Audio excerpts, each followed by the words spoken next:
2014, the judgment has overturned the Supreme Court of Appeal's decision ending the disputed exploration right off the Wild Coast.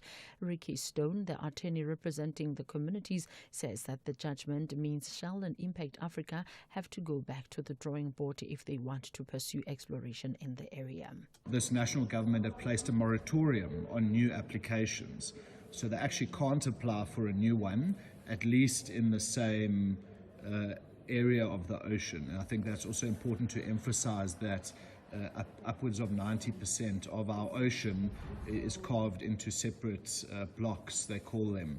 So this judgment only applies to one specific license block, which is off of the Wild Coast, basically from Carmouth all the way to Port Edward.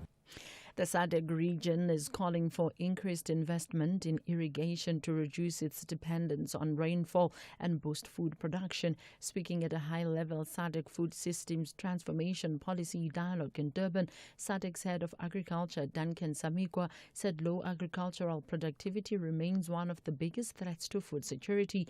He said the region is encouraging member states to expand irrigation infrastructure so farmers can maintain production during dry periods. The call comes as SADC prepares for the possibility of a severe El Nino season, which could bring hotter and drier conditions across the region. So the ministers came up with a number of strategies. They are saying we should increase our domestic production in SADC, as well as use organic materials to improve our soil fertility. We believe if we increase the use of fertilizer as well as irrigation, we might change the situation. SADC is endowed with a lot of resources, yet our investment in irrigation is low, and in the next few years we hope to increase issues like irrigation so that we don't just rely on rain-fed agriculture. Zambia's Electoral Commission has suspended the counting of votes and the announcement of election results nationwide following reports of violence targeting election officials in some districts. The suspension comes after the country held presidential, parliamentary and local government elections yesterday. Election officials say there had also been instances where marked ballot papers were stolen from ballot boxes, with the Commission saying that it will review the suspension within 24 hours. The full results were previously expected to be announced on Monday, but it remains unclear whether the suspension will affect the timeline. Recapping the top story, the Madlanga Commission has heard that the suspended National Police Commissioner General Fani Masamula was allegedly being targeted in the Medicare 24 investigation involving attempted murder accused of Vusimuzi Matlala. I'm Undalambana for SAFM News Headlines at 3:30. In sports this hour, Ellis demands perfect planning as Banyana keep World Cup dream alive. New Zealand breaks rank on FIFA leadership and semi-final race heats up in the WSL. I'll have more on this at 3:30. The National Pulse with Ashraf Garda on SAFM. You're listening to the National Pulse. Weekdays, 3 to 6 p.m. Oh, goodness, it's Friday afternoon. It does not mean there's no drama. You just heard of the news about the Zambian election counting and results suspended. That's a big issue. We'll cover that later on. We'll also talk marketing and branding around premium brands and just how much do they invest in that. And there's more. There's lots more, including the Madlanga Commission. And the story of Suleiman Karim, who has not appeared before the inquiry today, and the Commission now saying they will lay criminal charges against Suleiman Karim. But central to all of that is Criselda Kananda. We'll have her as our guest today. Criselda will join me, co-hosting, of course, as part of the series where we've got the voices of former SAFM presenters. So she'll chill with me from 4 to 6, by the way, 2 hours. Looking forward to that and getting her story. And like, what is she doing now? Better find out. All of that. Perhaps you, in fact, even now, can share your own Criselda Kananda story. What can you remember about her specifically during her time on SAFM? I mean, it could be just one or two special moments that you'd like to share. So if that's the case, you can talk about it and call in live later. But hey, you can WhatsApp right away. We'll bank it. And to WhatsApp, it's 0614 104 107.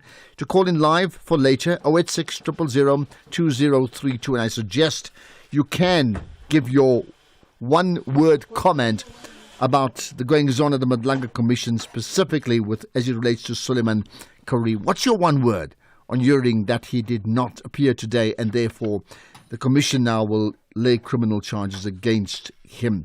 You can also tweet using that hashtag The National Pulse. Thanks for doing so. Tag SFM Radio and do tag me. Right, that's all of that. There's more to come here on the show. I can also tell you we've had lots of people engaging us on issues they want to have resolved. Now, if you're up for that, just drop us an email to studio@safm.coza, meaning what's the one issue that you are struggling with in your community and you're just finding there's just no joy? Well, here's the question. How can we help you? This is the National Pulse.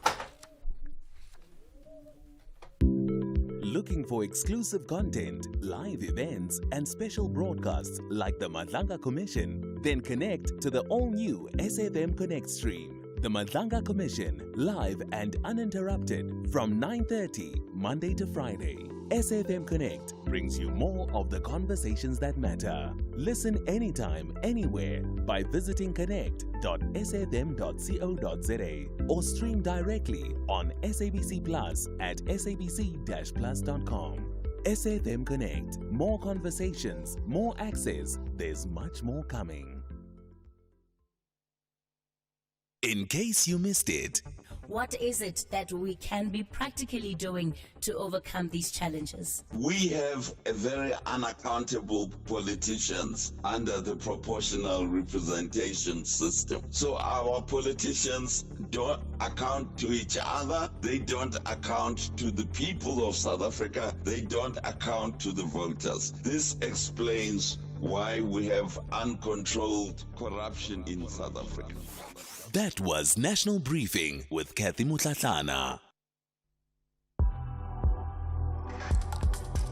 The National Pulse with Ashraf Garda on SAFM.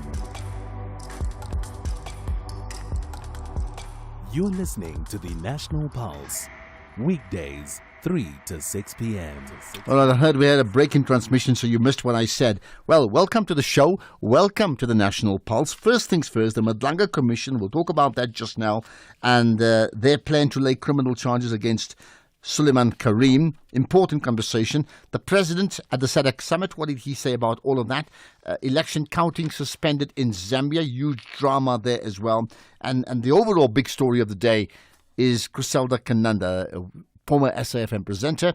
She joins us with me. We'll co-present from 4 to 6 onwards as part of the SAFM at 90 series we've been running, and it's been fascinating. So let me throw this to you right now.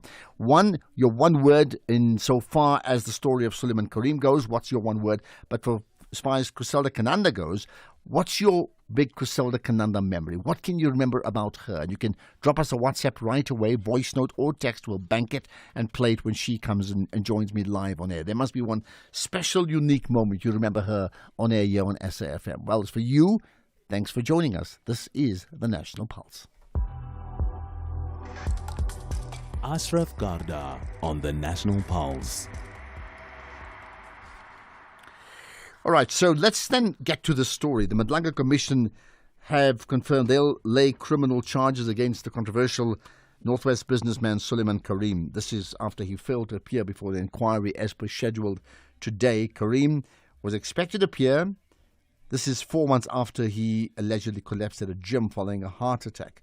So Kareem's testimony has been postponed 5 times since April, with his lawyers repeatedly citing medical conditions. So let's try and understand what's at play here. With me is Dr. Rashadi Makhanwe, the legal expert from Wits University. Dr. Makhanwe, I appreciate you engaging me on the National Pulse. Hi, and thanks for having me. Thank you. So just your thoughts when you had heard today, because we all knew he was going to appear today, but like this is time number 5, and when you heard again that he was not there, what was your immediate reaction? I think it was expected, right? The commission has given him ample opportunities to appear before them, and every time he had an excuse over excuse over excuse.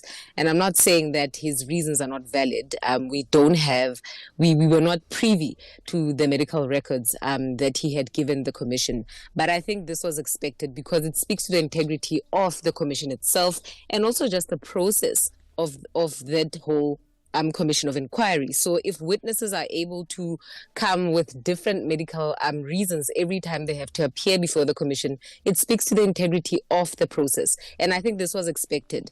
And let's use the Zuma example. Yes, it's two different issues here because Zuma was in contempt of court because there was a constitutional court order that basically ordered him to appear before the Zondo Commission or the State Capture Commission, and then he failed to appear. So with Zuma, there was a court order, but he was also now trying to avoid appearing before a commission of inquiry and see where that landed him, right? So it's two different issues here, but the Zondo Commission also used a similar step or a similar process to get him to appear before the commission because he wasn't complying. So what the Madlanga Commission did today I think it was expected. I think they gave him enough time. If from a personal perspective, I think it should have been done sooner so that witnesses can see that this is a serious process. Taxpayers' money is being used for this process as well. And we are trying to get to a point where the commission gives its findings. And we can't get to that point when witnesses keep going around in circles instead of giving the commission whatever facts they need in order to reach its findings. And what was I know when it was due to appear beginning of August, the plan was if he cannot appear, there has to be an independent medical expert that would rule over that, right? What was his reasons today by his lawyers? So his lawyers were essentially saying he's genuinely ill and his treating doctor has provided medical reports and that there are less intrusive ways of verifying his condition than forcing him to see another doctor, right? Because remember, the commission said he must see an independent doctor. And I think the reason why was because of the concern that the commission had with the relationship that treating doctor had with Karim. They were not saying that the treating doctor was wrong or that the independent doctor was going to find something wrong with what the treating doctor was doing. They just wanted to satisfy themselves with an independent person to say that, yes, whatever the treating doctor has said is true or it's not. But I think what's important to note from that recommendation or from that ruling that the commission made that he must see an independent medical practitioner, it was not to catch him out. It was for the commission to satisfy itself that he really cannot appear or stand before the commission to give testimony.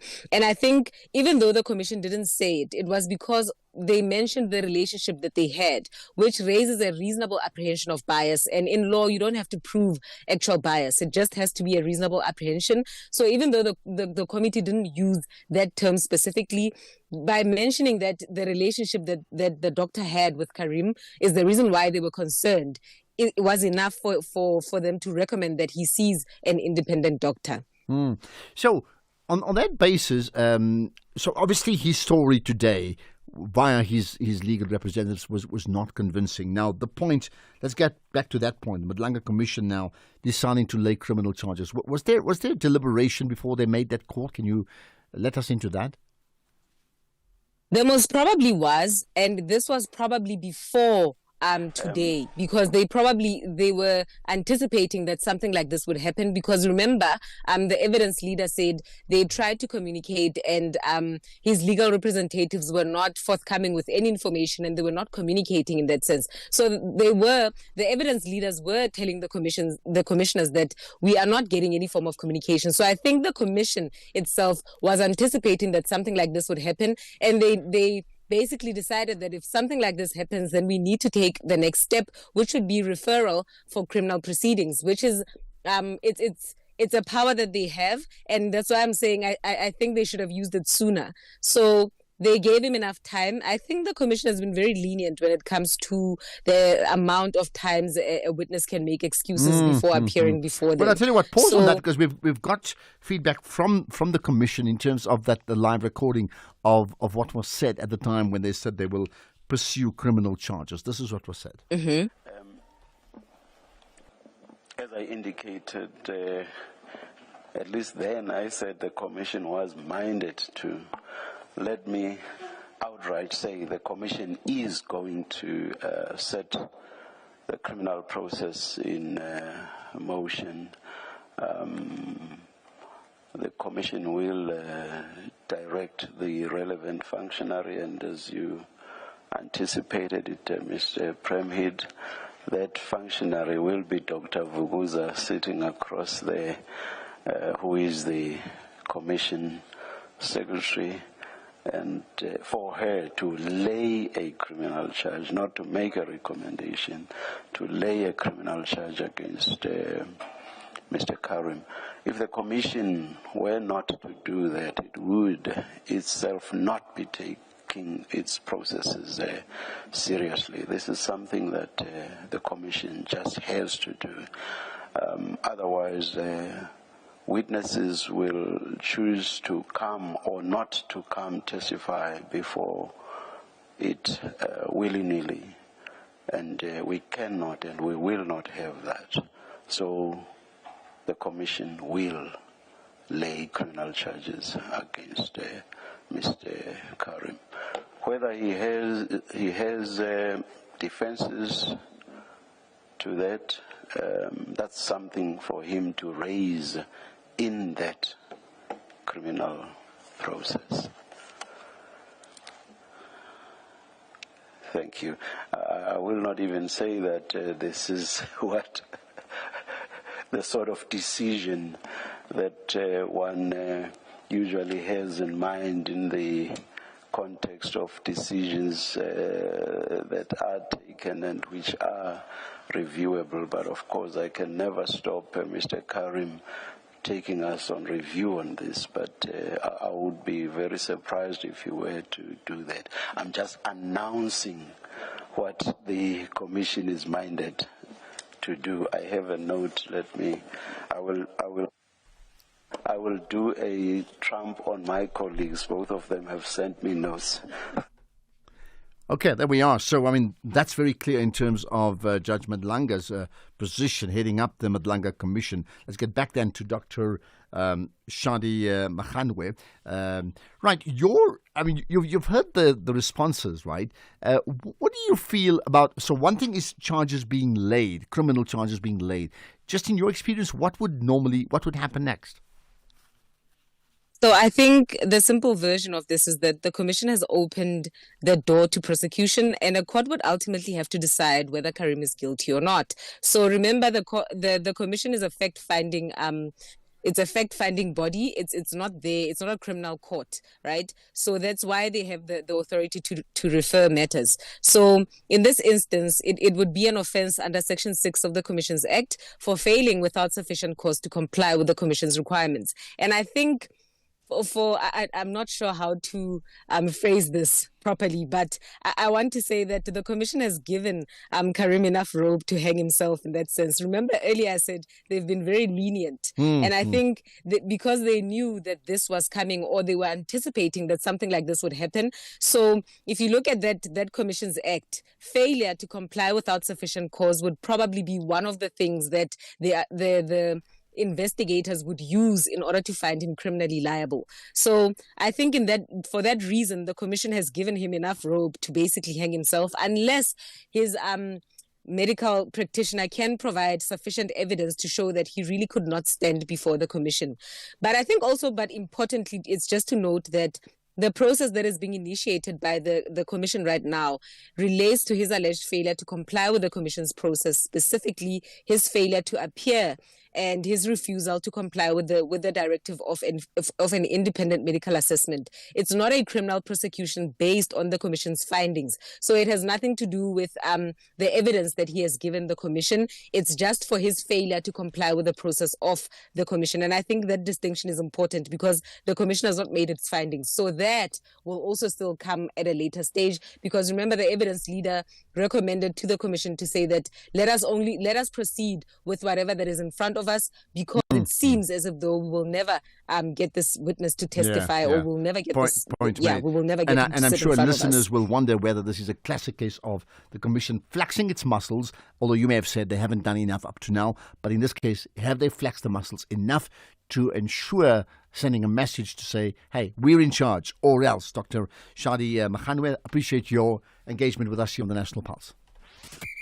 Every victory begins with a dream. No stopping Tennessee Dambele. Every medal tells a story. You're a star. Every champion earns their place in history. South Africa qualify for the knockout rounds for the first time in their history. On Sunday, 23 August 2026, South Africa comes together to celebrate the men and women whose passion, determination, and excellence have inspired a nation. Here she goes, will it be a world record?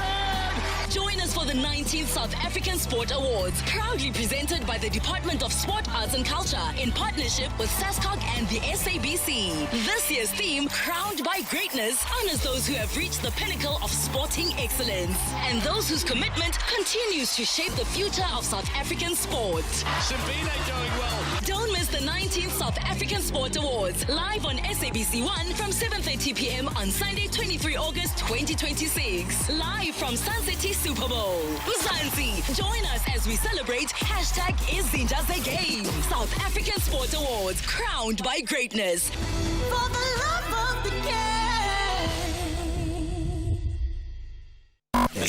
game. Young people have always had the power to shape society. For my generation, it's not only about remembering the students of 1976, but also about recognizing that young voices matter and can drive change. Angola faced a long civil war that lasted decades. A nation divided, people tested. But today, the story has changed. Peace rebuilt, cities rising, a future reclaimed. This is what we are becoming. SAFM, leading the conversations that move us. Ashraf Garda on the National Pulse. Right, so your reaction on the conversation with Dr. Shadi Makhanwe regarding the Madlanga Commission's decision to lay criminal charges against Suleiman Karim for failing to appear today. Welcome, bring it up. Let's, however, talk about the SADC summit, right? It's been going on all week. So President Ramaphosa delivered the lecture, the Southern African Development Community Summit in Durban today. And the lecture forms part of South Africa's hosting of the 46th Summit of Heads of State and Government. Ramaphosa's address focused on turning the SADC 2050 vision into practical programs that promote regional integration, economic growth and shared prosperity. Now, what did he actually say? Firstly, Ramaphosa shares Criselda Kananda Seme's vision of a rising Africa with students in KZN, encouraging them to help realize the continent's Vision 2050. That were both prophetic and moving. Criselda Kananda said, "The brighter day is rising upon Africa." Already, he said, I seem to see her chains dissolved. More than 100 years ago, and the prophet that he was, he saw the chains that kept us bound dissolved, and it happened. But he continued, and he said, I see her desert plains red with harvest, her Abyssinia, which is Ethiopia, and her Zululand, the seats of science and religion, reflecting the glory of the rising sun from the spires of their churches and universities. Her Congo and her Gambia, whitened with commerce, her crowded cities, sending forth the hum of business, and all her sons employed in advancing the victories of peace, greater and more adding than the spoils of war. Right, more from President Ramaphosa. He made the point that Africa and SADC must use their resources to drive their own industrial revolution. We need to use our own resources to drive our own industrial revolution. This is the time for us as Africa, as SADC, to drive the real industrial revolution, because we have products that are needed for the future. Our ambition Our ambition should not be to catch up with other countries. Our ambition should be to build a regional economy that is unique to our circumstances, but that is also unique to our times. To build such an economy, we must firstly complete what we have begun. We must eliminate non-tariff barriers to trade. Suppliers should no longer have to wait for months for a license. Goods should no longer have to be inspected on one side of the border and then again on the other side of the border. Interesting one about which side of the border you're on. Anyway, Ramaphosa then continued speaking about Vision 2050 and made the point about, integration and exclusion. Some of them rely on small, medium enterprises for income and survival. Yet women who build businesses still meet a lot of barriers. They struggle to own and use productive assets. They are excluded from finance. They cannot reach markets. They are locked out of the procurement systems. In South Africa, the Women Economic Assembly has been established as a women-led platform to secure procurement opportunities, both from the public and the private sector, for enterprises that are owned by women. And I wish we can spread this to various other countries so that we put the women of our region on a much upper platform so that they can succeed, they can run successful enterprises, and they can show leadership. And I see that there are a number of women here who are not yet even aware of that. Now, drawing on this experience, we should work to strengthen small enterprises by mobilizing a wider range of financing institutions. We should draw them into the regional value chains through a policy environment that opens markets. Vision 2050 makes the fundamental point that there can be no meaningful regional integration if it leaves out half of our people. And that half of our people are the women of this region. And they cannot be left behind. They cannot be left behind. Now, in a region with abundant natural resources, our most precious asset is our people. Our population is young and growing. More than half of the people in our community are under the age of 30. That already tells you what the future portends. This is our greatest strategic asset, not only because they can clock and clock, but because the future belongs to them. Well, lots to consider that. Do not leave anybody out. And some may apply the same principle to South Africa, not just SADC, to say how many people still remain left out of the productivity chain. Isn't it just a thought? 3:30, here's the news headlines. Thank you, Ashraf. On the news headlines, President Cyril Ramaphosa has urged the SADC region to address the issues that drive migration. It says people must move because of choice, not security or economic opportunities. The Madlanga Commission has heard that suspended National Police Commissioner General Fani Masemula was allegedly being targeted in the Medicare 24 investigation involving attempted murder accused Vusimuzi Cat Matlala, and with much of Europe facing yet another heat wave, wildfires in a number of areas have led to evacuation orders. A full update follows at the top of the hour. This is SAFM Sports with Duming Khapele. Jimmy, let's talk sports. Certainly watched that late night drama and Banyana holding on for a significant victory. Absolutely. A very good afternoon to you, Ashraf, and our listeners. Well, Banyana coach Desiree Ellis says that careful planning is now very crucial. This is after her team kept their 2027 World Cup dreams alive. Ellis believes that the team must use the coming months to strengthen the squad and also just to fix tactical weaknesses before their next big challenge. As Ashraf did allude to their victory 2-1 over Nigeria in Casablanca, all thanks to goals from Thembi Kgatlana and Refilwe Jane. Next up, the team will face Madagascar in an Olympic qualifier this October before playing 3 critical World Cup playoff matches in November and December against global opponents.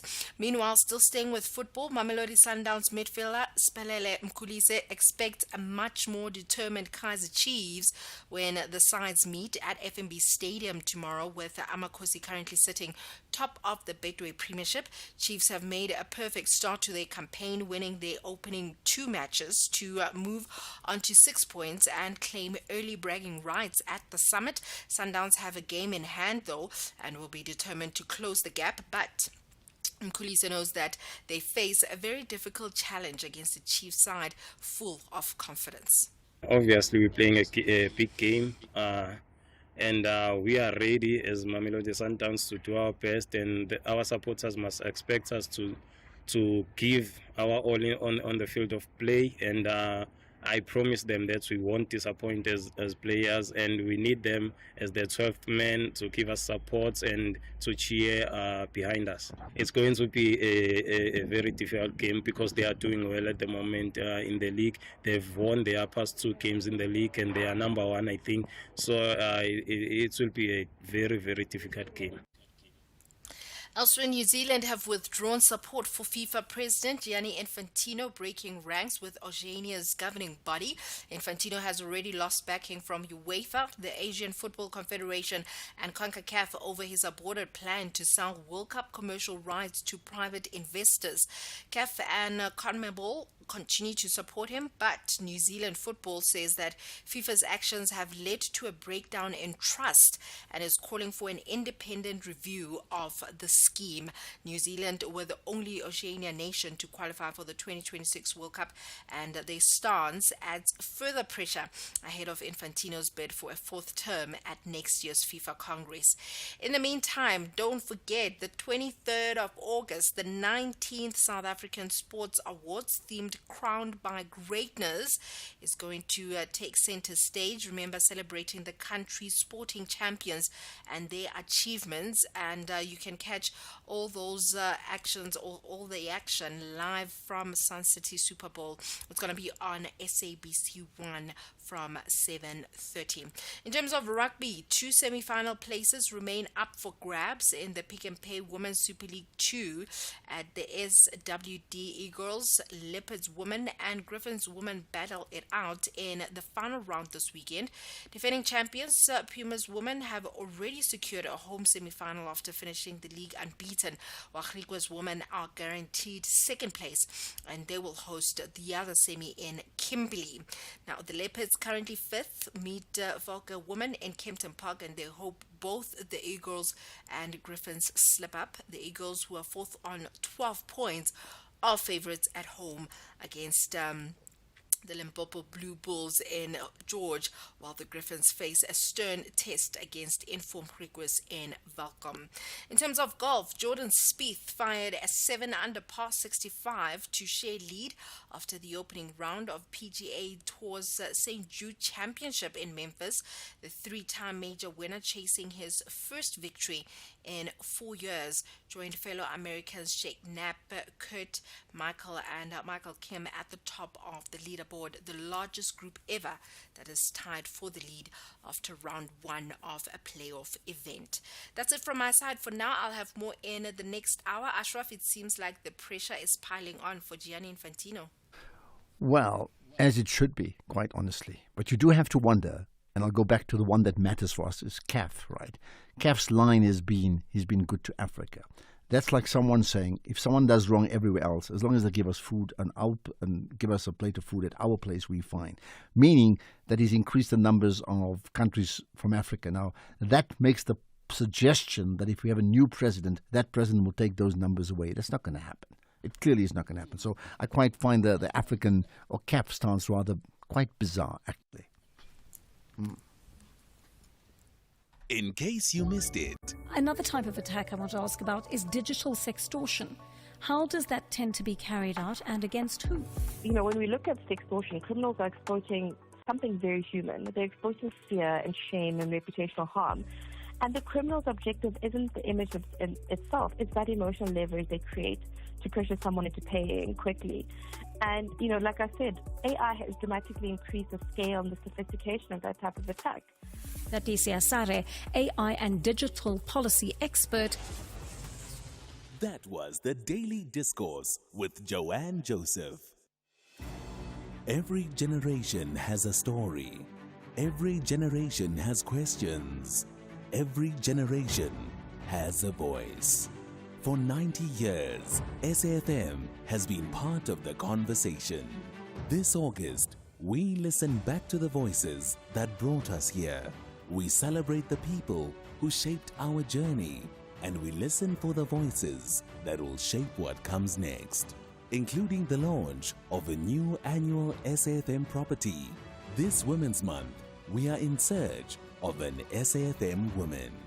4 extraordinary women, 4 extraordinary journeys. One question: what does it mean to be an SAFM woman? SAFM 90 years. Women, a new voice. 90 years of conversation. A nation story. Our shared future. From 1 August, SAFM.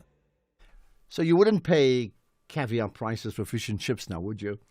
So why overpay to insure your older car?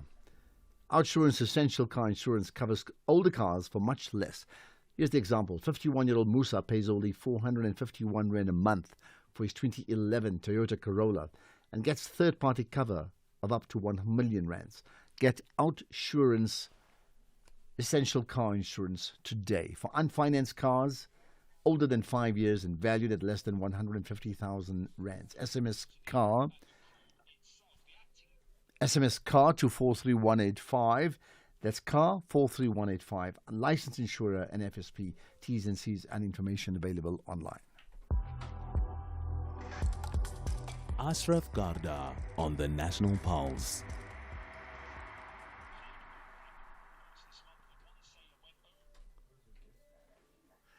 All right, we seem to have some interruption just coming through. My apology for that. But leaving the sailors out, let's get on to another important issue. There's some huge drama. We'll certainly cover the issue of Zambia later on, where election counting, not the election counting has been suspended in Zambia. I'm aware there's just been some interruptions coming and going. My apology for that in advance, and it can't be very pleasing, but hopefully we'll sort that out ASAP. Right, in the meantime, here's drama. The Constitutional Court delivered a judgment in the long-standing legal turf war between environmental groups and the government over the exploration rights granted to the oil company Shell. The case, dating back to 2014, pertains to Shell's rights to conduct seismic surveys on the Wild Coast. Now, today, the Court ruled in favor of Wild Coast communities, overturning the SCA judgment, that Supreme Court judgment, that had allowed Shell, Impact Africa, and Minister Mantashe to proceed with offshore exploration. How significant is this? Kemal Harvey is with me, attorney at the Legal Resources Centre. Thanks for joining us here on the National Pulse. Thank you for having me, Ashraf. Thank you. Well, help us understand this. How significant is this? What has just happened? I mean, it's wildly significant for the coastal communities. I think for the first time, specifically those indigenous and traditional communities have their rights vindicated by the highest court in the land, specifically their cultural, religious, spiritual, and environmental rights. Their rights to work on the coast and to exist as subsistence and small-scale fishers, but also the right to practice their customary and religious practices in relation to the ocean, and it's considered then equal, if not even more important than those of the economic considerations of big corporate, multinational corporate organizations. Okay, so I get it. The challenge was made by the community, but effectively exploration rights were granted to Shell and Impact Africa, and somehow the name Minister Mantashe comes in. Explain how that works out, or worked out before. Well, so, I mean, let me just explain the administrative process. So Shell and Impact Africa are the oil and gas companies. They want to conduct an oil and gas exploration, which means that there'll be seismic surveys, which is a highly technical process that I'm not familiar with exactly, but it's essentially using vibrations in the ocean floor to look for oil and gas deposits. They want to conduct that on the they wanted to conduct that on the Wild Coast, and so what you do in terms of our MPRDA laws, legal framework, is you apply to the minister, Gwede Mantashe, and you say to them, this is what we want to do, this is how we're going to do it, and what's more important here in terms of what this case is about is here are all the considerations that we have taken into account, and we think that we are a good candidate for this application. And those considerations are environmental impact assessments, community consultations, infrastructure development, how they're going to rehabilitate the land or the ocean after they're done. Now, what the High Court and then Constitutional Court now, and to be fair, the Supreme Court of Appeal said, is that that process of the application and the acceptance of the application by the minister was fundamentally flawed. Mm-hmm.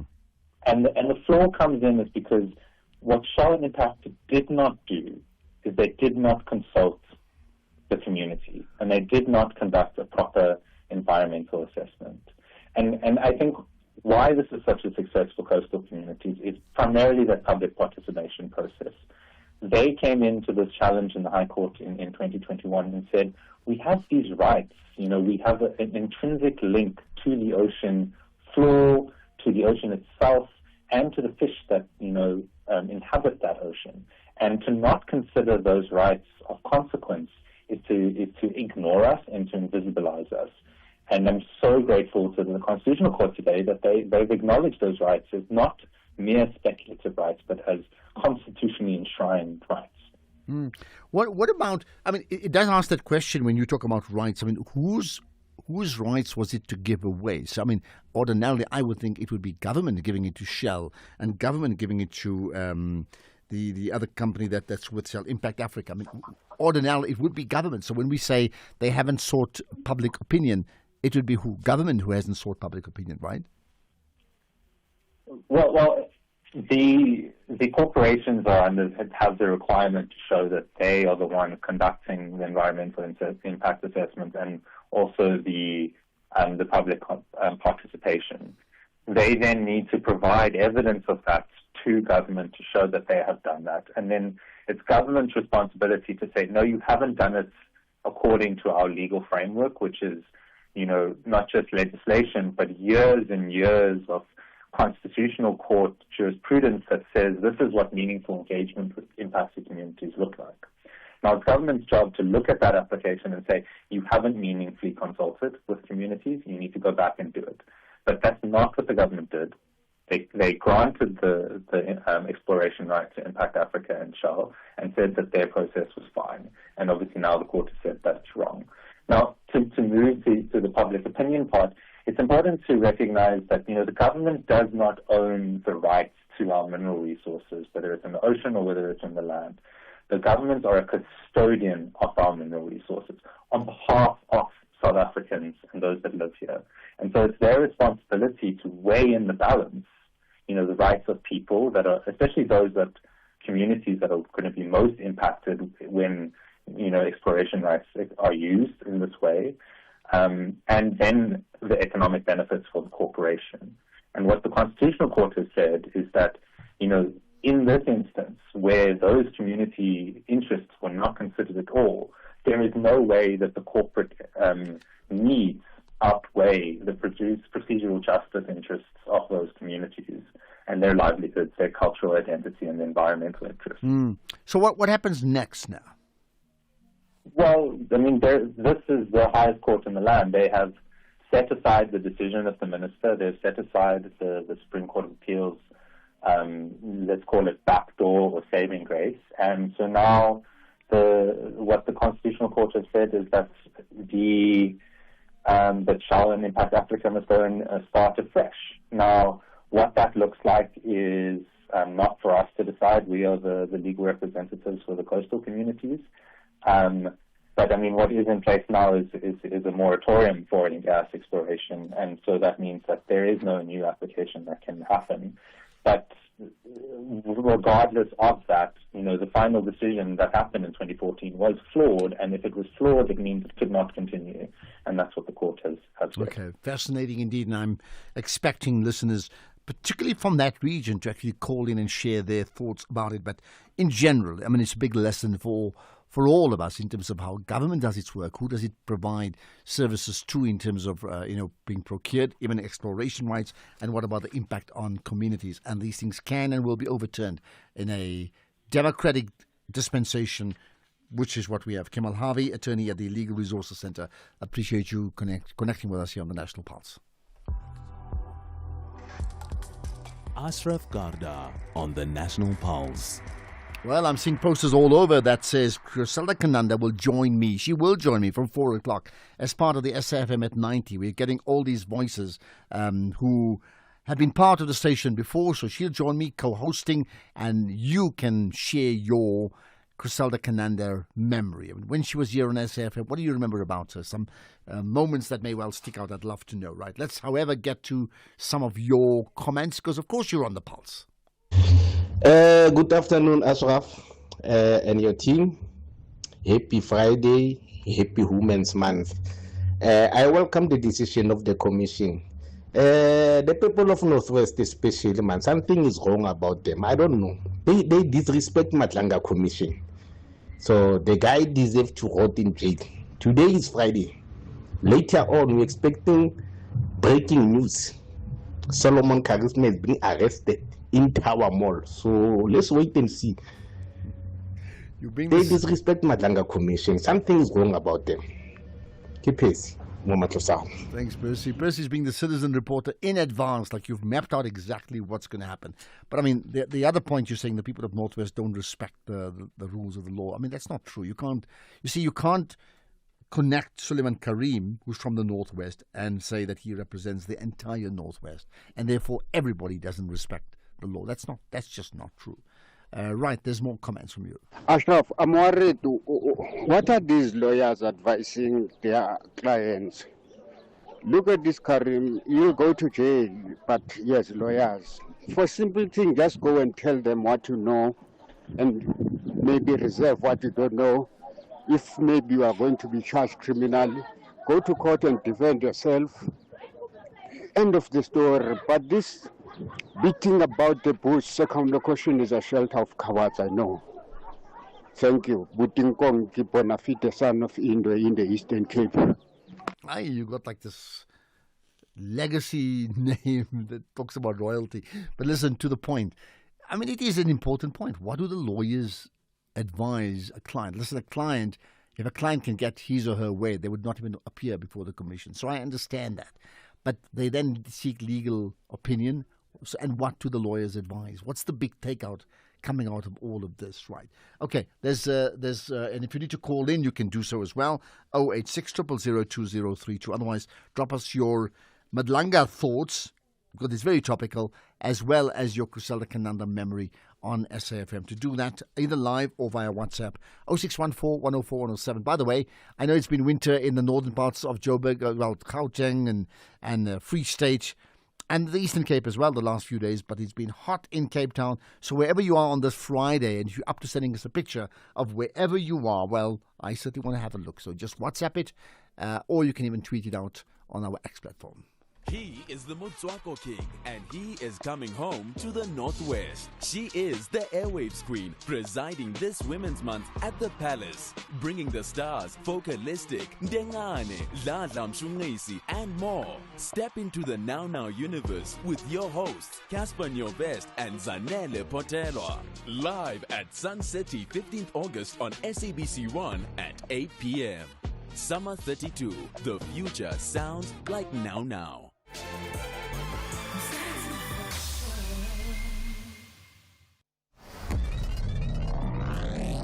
Voices may have changed, times may have changed, but the conversation continues. SAFM 90 years. Hello everybody, it's Bongi Kwala here. Happy 90th birthday, SAFM. It's a privilege to celebrate 9 decades of a station that has informed, educated and challenged generations of South Africans. I'm so proud to have been part of its journey and to have shared so many memorable conversations with listeners over the years. It is really encouraging to see public broadcasting continue to play such an important role in shaping informed public conversation and strengthening our democracy. Congratulations, SFM, and the entire SABC family on this remarkable milestone. 90 years of questions, 90 years of answers, 90 years of South Africans speaking to South Africa.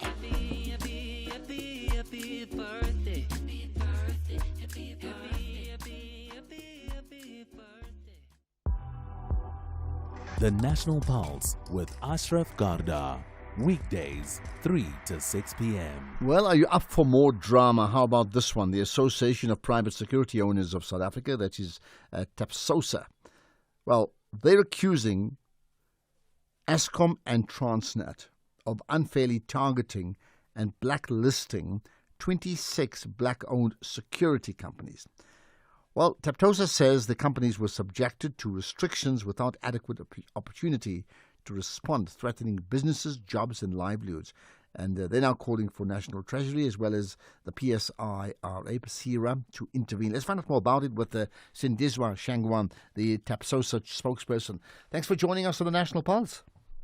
Thank you for the opportunity to invite us, Ashraf. Thank you. I mean, the introduction, I think, says it all, but what doesn't say it all is what led to this. Tell me more. I think for quite some time, as the Association of Private Security Owners of South Africa, we've raised an alarm because there's an exercise that was embarked upon by the SOEs in terms of being able to uphold their corporate governance and combat corruption. And in that approach, there was a supply review committees that were actually set up. In fact, I'm going to the most case in point that I'm going to talk about is Eskom. There was a committee that was set up in terms of being able to actually look at companies that they suspected that there were allegations of corruption and also allegations that they were not following due processes on certain things that they were needed to do from an operational perspective. But what we found out is that within that, the process of it was very selective in such a way that those companies that were subjected to that particular scrutiny by that committee, there was no processes that was actually followed in terms of being able to ensure that those companies, with regards to what the allegations were for, that they are represented adequately in terms of being able to actually respond to that. They were given those allegations. They were not given an opportunity to be able to actually represent themselves.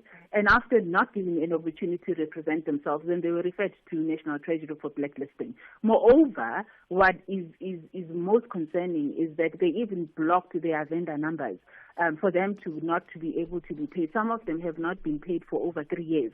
And that is concerning because now you're talking about small, medium enterprises that are actually doing business with the state and are being subjected to systematic purging and financial strangulation and weaponizing blacklisting of black-owned security companies. And within that, we've noted that most of those companies is companies that are not afforded opportunities to be able to represent themselves accordingly. And even if they did make a representation, that representation within, in terms of whatever it is, it's not something that would be able to get to a point where these companies are being blacklisted willy-nilly without really affording them an opportunity to be able to actually defend themselves accordingly. Okay, so with that in mind, I mean, the one thing is they're being blacklisted. The other is the allegation that, in fact, they were blacklisted by, because they were black-owned companies. Tell me more about that, because that puts a different slant on it. So, as I had indicated, there were there's like 26 companies, black-owned security companies that were actually referred to the National Treasury. In fact, the 26 is, but some of them are black-owned in terms of in the private security industry, not all of the 26. But the ones that we actually do have, because of the processes that we have been undertaking, going through them with that, because when this thing started, we actually raised an alarm to Eskom, that if you are going to be undertaking this particular exercise without giving these companies an opportunity for fair and transparent and unbiased opportunity for you to be able to state your case, then how is it then these companies that are forbidden from doing business with Eskom then going to the National Treasury and willy-nilly just endorsing the recommendation by Eskom and just restricting them from doing business with the state for over 7 years, or some of them have been not even doing, they were restricted from doing business with the state from the central supplier database for 10 years. All right, what has been the reaction in this case here from say, Eskom as well as Transnet? I take it you've spoken to them already. As I had indicated to you, we've been writing. Firstly, there is a nonchalant attitude that we are getting from Eskom. But we have subsequently raised the issue as well with the National Treasury. We've written to the National Treasury. One case in point is 2 companies that have been barred to do business with the state for over 7 years. And you can even understand exactly the implication. And we had even indicated to the National Treasury that when there were recommendations that were referred to you by Eskom, why is it that you did not even afford these companies an opportunity to actually state their case? Because by law, you need to be able to actually hear their side of the story and not take one side of the story and willy-nilly rely on those recommendations for you to be able to blacklist those companies. Right. That is the first thing that we actually asked them. And the National Treasury so far has not even responded.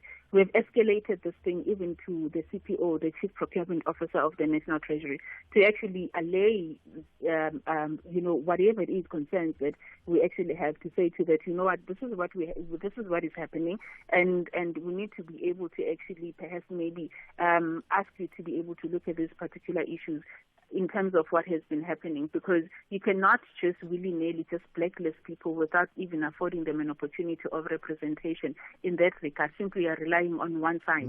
And whilst other companies that are actually there, that have been implicated, they have not been blacklisted. Exactly the same. You've got records of companies that. So you don't have. I mean, we're going to wrap up. You don't have an official reason from them. I know you said you've written to them.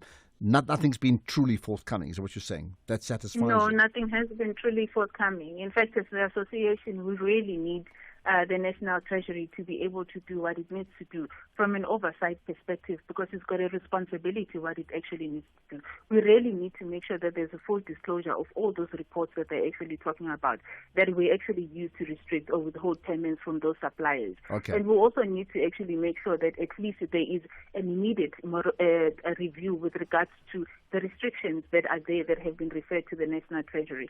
The system has to be fair, and it has to be independent, and it has to be transparent. And that is what we're actually advocating for as the association representing those employers that have been marginalized. Okay, well, I appreciate your time. I mean, clearly we need to put this out to the Escoms and the Transnets to get their side of the story. It may not happen today, but it could happen sometime soon, and we'll certainly let you know about that. And Israel Shangwan, the TAPSOSA spokesperson, interesting one. 26 companies, predominantly black-owned, targeted, blacklisted, and as a result, they effectively out of business, or de facto, that may be the case. I wonder what you make of that. So, you know the story, where we are right now. We're in the midst of this entire month of SAFM birthday celebrations. 90 years old, different names, different iterations, different moods, different times.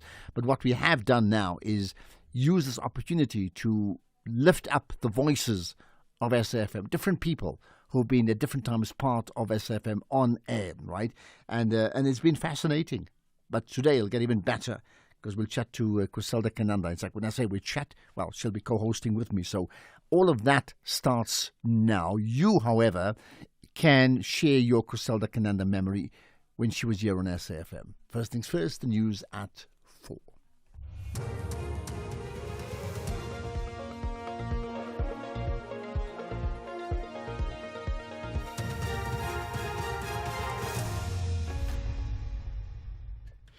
Thank you, Ashraf. On the top stories, Ramaphosa urges SADC to address issues of migration and wildfires lead to evacuations in Europe as heatwave persists. For SFM News, I'm Ondalambana, and a very good afternoon. President Cyril Ramaphosa has urged the SADC region to address the issues that drive migration. He says people must move because of choice, not security or economic opportunities. Delivering the SADC public lecture, the president has urged member countries to seek a region which people are able to freely move according to established principles, protocols and laws. President Ramaphosa says it is important that the region is politically and economically stable to avoid migration. We cannot preach integration at summits and practice exclusion in the streets of our countries. I say this as a South African, to South Africans first of all, but this is a broader challenge to which we must apply ourselves as a community. Southern Africa has borne witness to the movement of people over millennia. Our people are the products of migration. Power utility Eskom has announced that the Eastern Cape is now a load reduction-free province following the successful upgrade to modern smart meters and the electricity network systems. Eskom has confirmed that last feeder in the Eastern Cape has been removed from the load reduction program as of yesterday. The utility says it will continue working with municipalities and communities across the province to sustain these gains and further strengthen the reliability and efficiency of electricity supply. Eskom provincial spokesperson Zama Mpondwana. As Eskom in the Eastern Cape, we are celebrating because we've managed to remove the last feeder out of the load reduction program. As of now, the Eastern Cape is free of load reduction. We implemented load reduction in areas where the network was finding it difficult to cope, in areas where our transformers were overloaded, especially by illegal connections. The last feeder we've managed to remove load reduction was within Matatiel local municipality. The Madlanga Commission has heard that suspended National Police Commissioner General Fani Masemula was allegedly being targeted in the Medicare 24 investigation involving attempted murder accused Vusumuzi Ket Matlala. This was despite investigating Directorate Against Corruption prosecutors finding no evidence linking Masemula to the case. State Advocate Rushanta Ramsamy has testified that she became concerned when investigators were instructed to search Matlala's electronic devices for possible links to Masemula and even his daughter. Ramsamy, who has since concluded her testimony, says there was no indication at the time that Masemula was connected to Matlala, nor had the IDEC investigation identified him as a suspect. It was clear, at least to me, that General Masemula was a target and the rules would be broken to catch him by any means necessary. All the instructions given by Advocate Johnson on that day did not sit well with me. 33-year-old Tato Victor Maruping has been sentenced to 2 life terms imprisonment by the Schweizer-Reneke Regional Court in Northwest after being convicted of rape and attempted murder in 2 separate incidents that occurred in 2020 and 2023 involving the same woman. The court further ordered that Maruping be declared unfit to possess a firearm and that his details be entered into the National Register for Sex Offenders. Police spokesperson Colonel Anna Mahagwe. The court heard evidence that on Friday, 4 December 2020, the 31-year-old victim was attacked after accompanying Muruping to his parental home in Ipelecheng. During the incident, Muruping assaulted her with a spade, threatening to bury her in a hole he was digging, and raped her. The victim managed to escape and reported the matter to the police. In a separate incident, reported 3 years later on Sunday, 10 December 2023, Muruping confronted the same victim while she was walking with her brother-in-law. He produced a knife and stabbed her 8 times, causing serious injuries that required prolonged hospitalization. With much of Europe facing yet another heat wave, wildfires in a number of areas have led to evacuation orders. People have been displaced from their homes in several countries as the continent endures its 5th heat wave of the year. The BBC's Jonathan Fairwin reports. This summer has seen a series of wildfires across Europe fueled by intense heat and dry conditions in much of the continent. Authorities in Western Germany have told more than 2,000 people to leave their homes in a village near the Belgian border following a fire in nearby woodland. In Croatia, hundreds of tourists and residents were forced to flee a small tourist town on the country's Adriatic coast after flames swept through surrounding pine forests. And here in Britain, multiple fires across the West Midlands region have left extensive devastation, with a number of properties destroyed. Recapping the top story, President Cyril Ramaphosa has urged the SADC region to address the issues that drive migration. He says people must move because of choice, not security or economic opportunities. I'm on Dilambana for SFM News Headlines at 4:30. In sports this hour, Rennie plans gradual return for Richie Maunga to defend Russia sanctions in court, and Murutwane overwhelmed by SA Sports Awards nomination. More details at 4:30. SAFM, guiding you through the rush hour traffic. We start at Joburg with a crash on the M1 South at Beyers-Naudé. Very slow getting through to Randburg as you line up towards Soweto today. R24 between Edenvale and Barber Road. Heavy backlogs there through Kempton Park on your way towards the airport. And the N1 going north, an incident up by New Road and the pressure on from as far back as Buccleuch. Interchange. If you're moving Pretoria today, busy both north and south on the N1. Going southbound, there is a crash at Atterbury, so that's not helping. But northbound looks like just a volume, maybe having a look at that crash on the southbound, just reasonably busy conditions there. Crash at Dustport Tunnel, so both directions being affected. Bremer going south and Transaronia going north. Now, if you're driving from Pietermaritzburg on your way to Durban, this earlier incident involving a crash and a diesel spillage at Hammersdale. Really big queues all the way back into Cato Ridge. Crash on the M13 by Gillett, so top of Fields Hill through Kloof on your way to Hillcrest being held up, and some heavy pressure on the N2 north on your way to the airport, queuing up towards Sibaya. Southbound queuing through towards the Kwamashu Highway exit, busy there. Just outside Cape Town, Stellenbosch, that's really jam-packed. The R44 through central Stellenbosch under a bit of pressure today. And there's a crash on the M1 inbound at the ramp to Okavango. The left lane is closed. And the N7 north queuing as you pass the noon into the roadworks. One lane open before Malabongwe Drive. With your traffic update, I'm Rob Byrne. Stay safe on the roads. SAFM is with you. The National Pulse with Ashraf Garda on SAFM. You're listening to the National Pulse. Weekdays, 3 to 6 p.m. So, the brief says co-host Criselda Kananda. So you might as well run the show. I'll just go and chill. You're on air with me. How are you?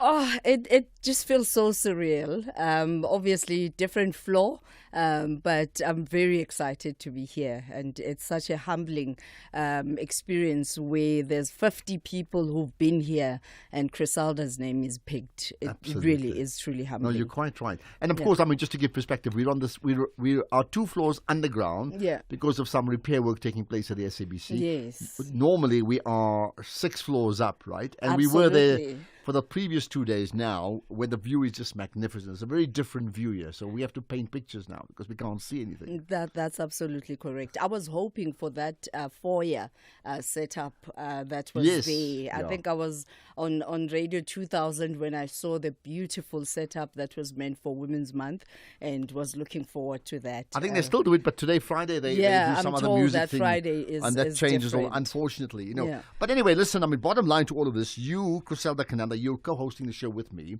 and your only qualification is that you've been on SAFM before. That's the point, isn't it? It's reflecting the voices of SAFM, and I'm already suggesting to people, if you can remember the voice of Criselda Kananda and your experience of listening to her. And this is what it sounds like. Well, it hasn't changed yet.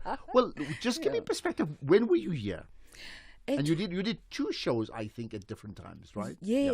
In fact, just pause on that. We'll come back to that right after this. Yeah, because I have to remember the years. Okay, you remember it. Running a truck fleet business in this economy is tough. Fuel, maintenance, staff, the costs never stop. That's why I switched to My Way Business Insurance. Now I save up to 20% on my insurance premiums every month. These savings go a long way to keeping my fleet on the move. Switch to My Way Business Insurance and save up to 20% on your trucks and buses. Real businesses, real savings. Call us on 0860 646464 for a quote today. My Way is a licensed non-life insurer and FSP. Standard rates and T's and C's apply. Unleash your inner chef with Spar. Get up to 80% off on NutriFresh kitchen essentials when you buy products like 8 kg Spar Wolf Dry Dog Food, excluding puppy, for 149.99. Save 40 Rand. Or 175-gram Dettol Hygiene Soap, any two for 28. Save 8 Rand. Price is valid from 11 till 23 August. While stocks last, only at Spar. T's and C's apply. The National Pulse with Ashraf Garda. Weekdays, 3 to 6 p.m. Criselda Kananda, you were just reminding me you were called Criselda? Tutumashe. And that, yeah, just so they're not was confused. a double barrel. Right. It was Kananda Tutumashe, and more of our family, I call people who listen family, they insisted that we go back and fetch Kananda. I don't know whether that was bad omen for my marriage, which collapsed within 1 year, 8 months. But yeah, that's where we are now, back to Kananda. But Kananda's got a nice ring to it. It does. I mean, it really, Criselda Kananda. Just and in terms it's a of brand. honor. One has to be a respecter Everybody of brands. knows it. Yeah. So, did you get the answer? When were you here? No, I'm not getting the answer. But more or less what? I think more or less 2018, 2017, 2018, because it was just before COVID. Okay. Yeah, so COVID was Yeah, like, it was just before 2020. COVID because I then joined the presidency. It was just before COVID. Yeah. And just to recap, you did which shows did you do? It was midday and evening talk, Right, 7 yeah, to so- 8. right. And midday we did lifestyle, where we were using theatre of the mind and getting people to imagine food, cuisine. It was just absolutely incredible. Let me see if my memory serves me correctly. When you did that evening show, 7 to 8, your first guest was Winnie Mandela. Have I got it right? You Or am I wrong? almost. First guest was one of Babu Jacob Zuma's wives. We're talking about diabetes, and I was with Naledi Muleo. But one of the people I interviewed was both husband and ex-wife of the Mandelas.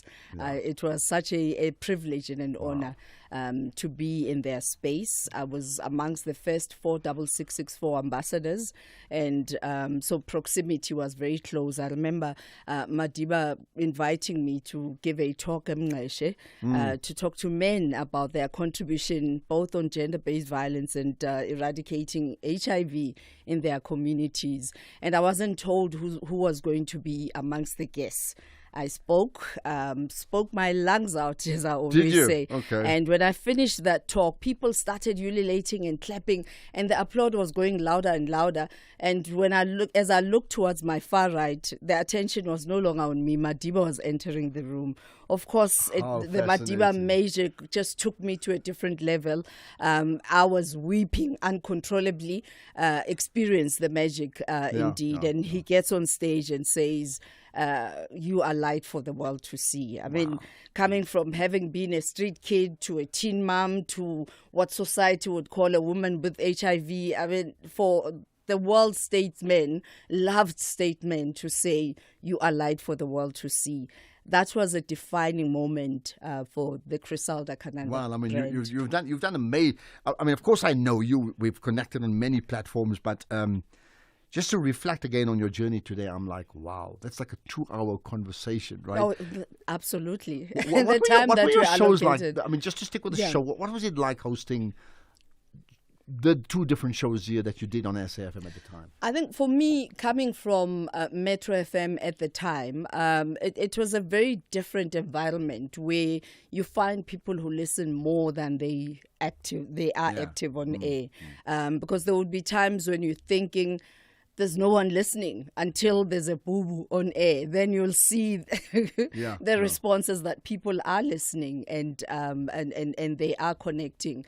And having to, on the lifestyle show during the day between 1 and 3, I was so used to when you say call now, the lines would be flashing off the hook. And on SAFM, people take their time, whether they will decide whether we like this conversation or not. And at the time, we're introducing new things because our mandate was to grow the numbers. That, yes, conversations are absolutely amazing, but we got to keep the station alive. We've got to go fetch the numbers. And we knew that fetching the numbers meant that we have to edutain. That's the I think the first phase of us introducing music as well within talk at that time. Yes, at that time, and looking at lyrical content and context that speaks to topics that we would have chosen. Of course, there was a bit of reluctance, but we ended up being family. It was just fascinating, absolutely amazing memories I would have when SAFM celebrated what was it, 60 or 70? 80? I saw your pictures about 80 because it's 90 now. Yeah. Yes, it was 80 with Dimples, because we were in KZN, and it was the most amazing experience. But when we celebrated 5 years before that moment, we were, for the first time, SAFM was part of the horse racing. Okay. It was July, incredible. Yeah. Not the No? July, the sophisticated ones were under I'm naive, you Veuve see, Clicquot. It was Okay. Yeah, no. It was absolutely amazing, and to get to connect with business people that we traveled with, and having used radio as a medium to educate about wellness and well-being, it just all came and became interconnected, and it was amazing. Well, I'll tell you what, if from a listener point of view, if you've heard Criselda Kananda at that time on SAFM and you want to give her a shout out, feel free to say hello. Don't just listen. You can call in live. In fact, I'll take your calls right away. 086 000 2032. You can drop us a WhatsApp immediately as well. 0614 104 107. Text or voice note. And you can tweet as well. We both are tweeting. You can certainly do that. Just your memories of Criselda then, but you may just want to say hello. Like you, even if you've forgotten everything else, you may just want to say hello. I'm looking at your cap. Oh my goodness! There's no way I can ignore this. It was deliberate. MAGA, which means so observant. Which means Donald Trump. Make America great again? No. No, definitely not. This is a message to South African politicians. Make Africa great again. That kind of mega. I see that. That kind of mega. They're all megas. Why are you wearing this? What's the message you truly want to send out? I was just fascinated. There I was in Dubai, and here's this message that was staring at me. And at the time, I'm looking at the many things that are happening in our country, and I'm saying that Africa has greatness. We don't tell our story enough, and we don't document the way we ought to. I see young people today, they are challenged by just so many things that the older generation only had apartheid to beat. That was the enemy that was visible. And now there's just so much. It's drug addiction. There's just too much. And I'm saying that let's go back and just make Africa great again. And it begins with I. Well, what about just make Africa great? That's what it says. No, not again. Just great. Well, we'll tell the designers of the I think there's a politician. But the thing is, a Joburg politician said make Joburg great again. It's like, but when you say that, Ashraf, there's an insinuation that it was never great, and Africa was great. Africa was great. It was messed up by different systems that we have to unlearn so we can learn anew. So make it great again. Yeah, okay. Yeah, make it great again. Now, is this part of your personal movement? Tell me about it.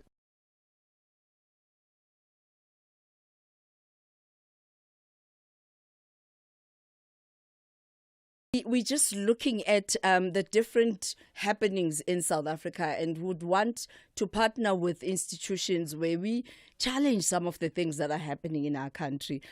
For us right now, the first point of call is challenging the GNU. Because you and I vote for a specific party, and we call it the People's Manifesto. We vote for a specific party, and people go and negotiate with that vote. And when you listen to the negotiations, they have nothing to do with bettering my livelihood. Everything to do with positions of power. What's the point of putting you in power and you go and negotiate so you can be part of the ANC? So what would you want to do regarding the GNU? That whatever agreements that are made, they must be made public.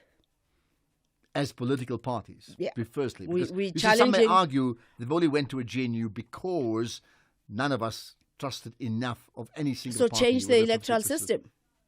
Change the electoral system. Don't use people's votes who are very loud in the statement that they are making for you to keep and retain power. It's wrong. Yeah, I mean, I also felt at the time, it's interesting, you vote for Party A and in their manifesto they will shout down all the other parties, and suddenly they are chummies together. Exactly. And that for Which me means you voted is for the a other party too. exactly. That for me is a demonstration that all of them are emulating to be this big brother, and you don't have your own identity. And until we change the electoral system that will identify Ashraf as a good citizen who's worthy of our votes, who's worthy to lead South Africa, we won't rest. Well, I tell you, we're talking about changing the electoral system. We've got a good segue into leadership, and it's a topic we're going to talk about together with a guest that you've chosen, right? So we'll do that in a moment. Criselda Kananda with me. She's co-hosting because she was on SAFM before. She's done 50 other things, I know. But the key qualification is she's been a voice on SAFM for a few years, around 2017, 2018. And do listen in. Share your memories as well of listening to Criselda Kananda. And of course, you can pick a brain too.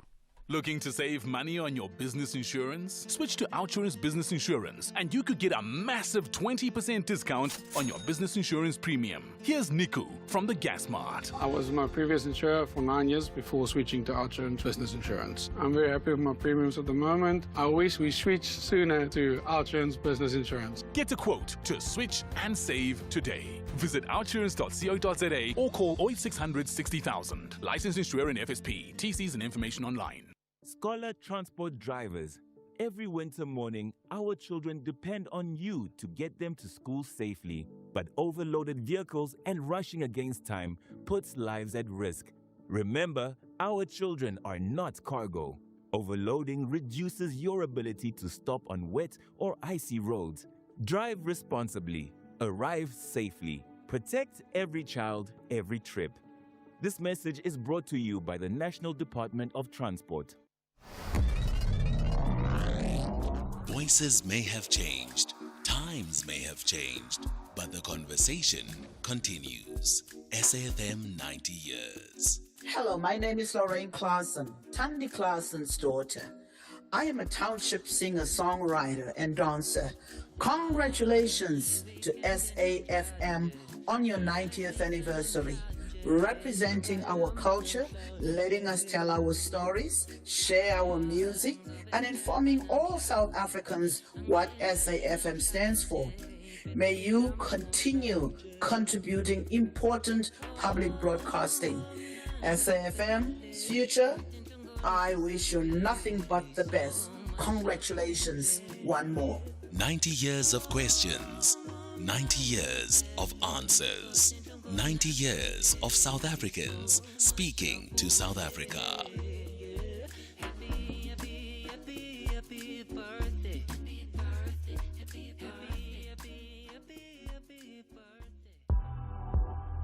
The National Pulse with Ashraf Garda. Weekdays, 3 to 6 p.m. Right, normally this is when I would introduce the next guest, but I'm taking a bit of a back seat. The ball is in your court. So I will say welcome to the National Pulse with me, Criselda Kananda, co-hosting with Ashraf Garda. And we appreciate you joining us right now. And we are at a very important phase in our lives that we need to talk about the importance of shaping the next generation of leaders. And oftentimes it's incredible how it's linked to ageism, and how do we then bridge this without making the other feel uncomfortable, feel not part of. And joining us to unpack this conversation is Khomotso Mwalusi of the South African Women in Dialogue. South African Women in Dialogue is a non-partisan organization that focuses on just being the voice for the voiceless, especially women. Good afternoon and welcome, Khomotso. Good afternoon, it's Criselda. Always an honor being in your space and in conversation with you. You have to acknowledge my co-pilot as well. Well, it's Ashraf Garda here, and a privilege to talk to you. I'm aware of SAWID, the South African Women in Dialogue. It's a formidable institute, I would say. So great to connect with you too. So we talk about Khomotso, we talk about the importance of shaping the next generation. But how do we do this in an environment that does not acknowledge first? Because there's that notion that nothing about us without us. We don't understand the issues that especially young women are going through right now. We don't understand the pressures that they are going through. We don't understand so much about them, but it's so easy for us to form opinions and say, they are a lost generation, etc., etc. So let's maybe ask, what are young people going through, and how do we bridge the divide in creating space for the next generation? Okay.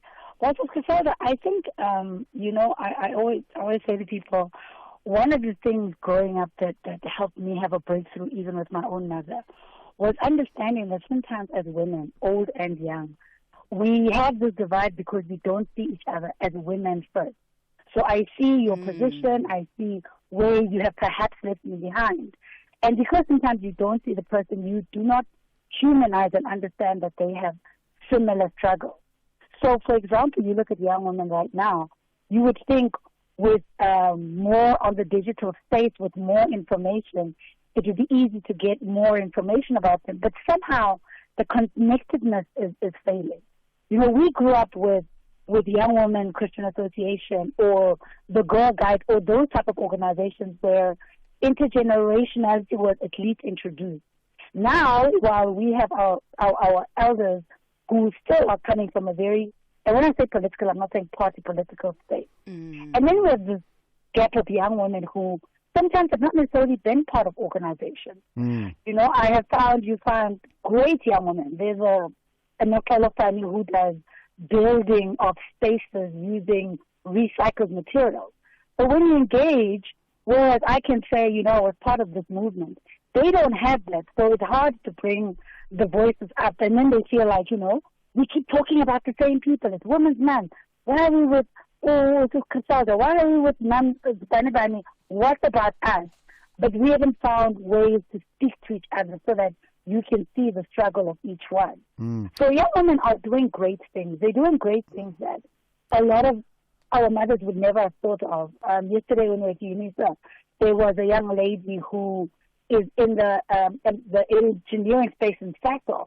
And, she said something amazing to be like, we can talk about 1956 or even 76. Somebody like her would never have existed, right? Would never have been imagined to be possible.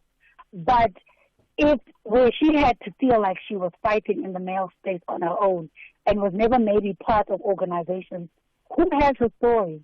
Who's telling that story with empathy and grace? Well, let me come in on that. I hear what you're saying. There has been success, but there's also been this continuous sense of far too many people who are on the outside who don't have a seat at the table, right? Yeah. So we don't have too much time. We've got about 90 seconds, really, right? Yeah.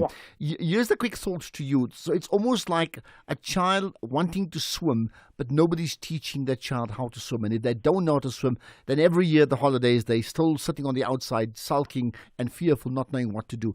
What then are your thoughts in terms of what's the one single intervention society must make to ensure that South African women are able to realize their fullest potential?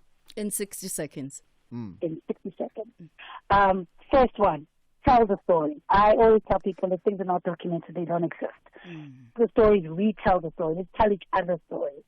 I think also we need to do, as we do the showcasing of the struggles that have gone, let's also show the human side. Because I think sometimes we are in separate spaces. So let's document, let's tell the stories in community levels, at church levels, because people are leading every day. Leadership is not just in one way or through politics or through TV. There are many things people are doing. And let's congratulate them when they do good. And when they falter, let's just give them some grace and lift them back up. I think that would be the easiest one, I would say. Thank you. Thank you very much, Khomotso, for joining us, and continue to just shine that light. Continue telling the stories of those who feel voiceless. But by the way, someone unheard. saying, thank you for that. Someone saying, hi, Ashraf, great to hear Criselda on radio again. Thanks for clarifying her surname. I did not understand it before. Such a wake-up statement, she said, on coalitions. Wow. Keep on shining, sister, from MM. Now, whoever MM is, not M&M, just MM, right? Okay, 4:30. Here's the news headlines. Thank you, Ashraf. On the news headlines, the SADC region is stepping up efforts to control the spread of foot and mouth disease, which is disrupting livestock production and cross-border trade. President Cyril Ramaphosa has urged the SADC region to address the issues that drive migration. He says people must move because of choice, not security or economic opportunities. And at least 8 people have died and several more have been injured in eastern Japan after record rainfall caused widespread flooding in Chiba Prefecture, close to the capital, Tokyo. A full update follows at the top of the hour with Greg House.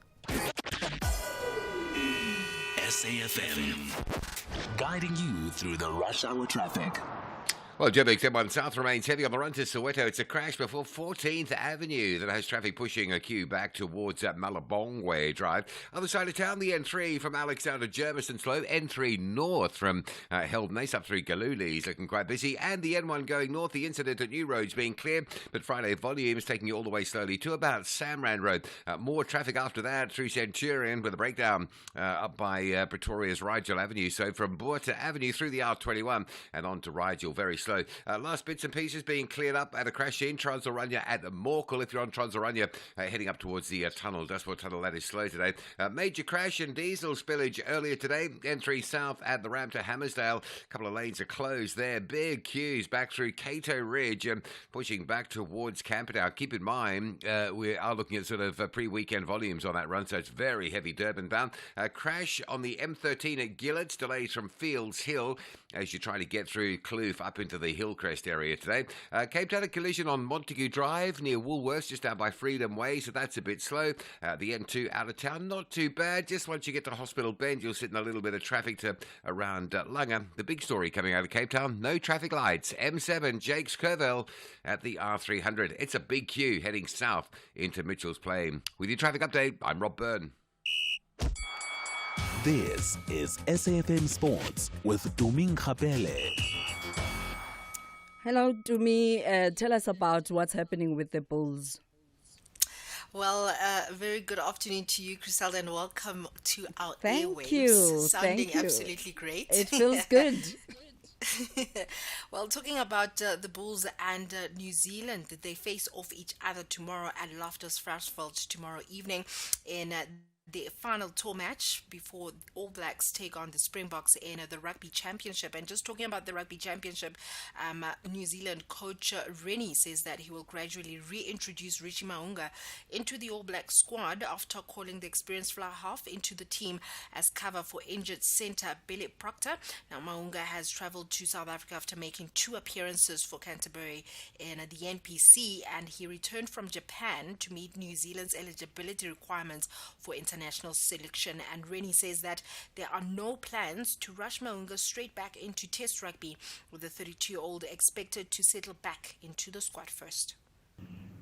Yeah, look, we had a look at, from a midfield point of view, did we have enough cover? And obviously with Rico, we picked him as a winger who could cover centre. And Moni is a versatile, as you saw on the weekend, played 15. But has played 13 as well, and so we feel we've got enough cover there. And by the time Richie arrives, the first 3 provincial games are gone, and we felt him coming in and immersing himself, getting his head around our structures and the detail within that, would be really beneficial. And he's a player who is good enough to apply pressure for selection at some stage. So, the thinking is that it wouldn't be in the first test, but he might get game time against the Lions. Well, looking forward to Bulls and New Zealand tomorrow. It will actually be the fifth meeting between the two sides dating back to 1949. Then World Athletics President Sebastian Coe says that he will defend sanctions against Russia in court. Russia's Athletics Federation has challenged the ban at the Court of Arbitration for Sport, calling the sanctions selective and political. Now, World Athletics imposed the ban after Russia's invasion of Ukraine and has decided to keep it in place. The IOC, however, says that Russian athletes will be allowed to compete in some events at the 2028 Los Angeles Olympics. In terms of football, English football will introduce several new rules for the 2026-27 season aimed at making games faster and reducing time wasting. The changes will apply from the EFL and Premier League to lower levels of the game, but not VAR. Now, the rules include a 5-second countdown for restarts where delaying a throw-in hands possession to the opponent, goal kicks turning into corners if stalled, subs have a 10-second limit to leave the pitch, and players needing medical assistance on the pitch must now remain off the field for a minimum of 1 minute once play restarts.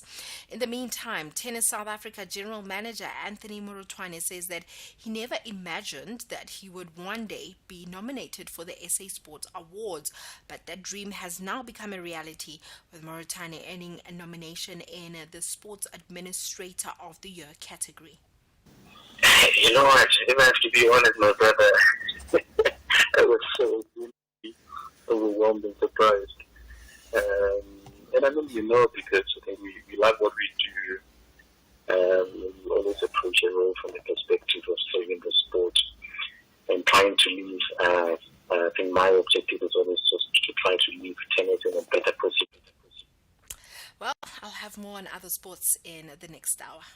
Okay, thanks for that, Chimiya. Lots to talk about. I mean, certainly that Bulls game and some of the changes, you just wonder, why don't they test it out before the season starts? But the World Cup tends to make most changes just when the World Cup itself starts. Like, thank goodness there's no, quarter time break. That would be rather a disaster, as it has been during the World Cup. Okay, let's get to the markets next.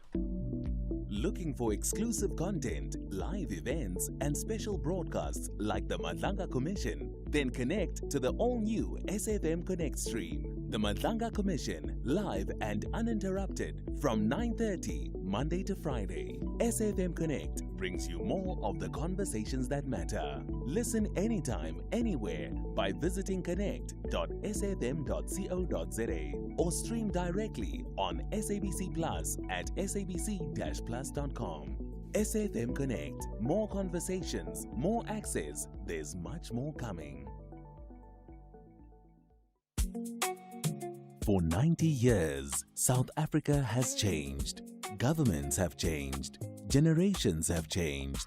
Technology has changed. But through it all, one thing has remained. The conversation. From the voices of yesterday.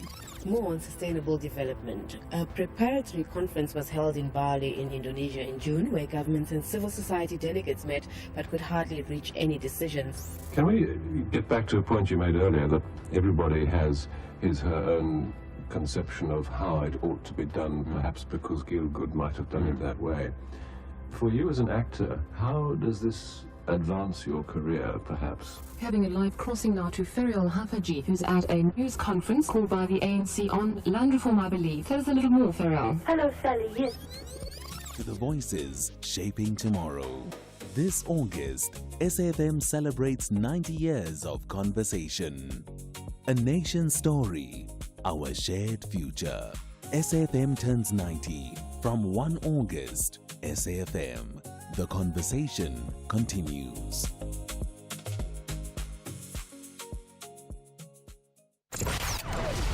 Economic news on SAFM. Facts and figures you can count on. Well, today the National Pulse, very much the Criselda Kananda show. We'll have more with her, talking about her and taking your calls and your comments. And there are many like that, I can tell you.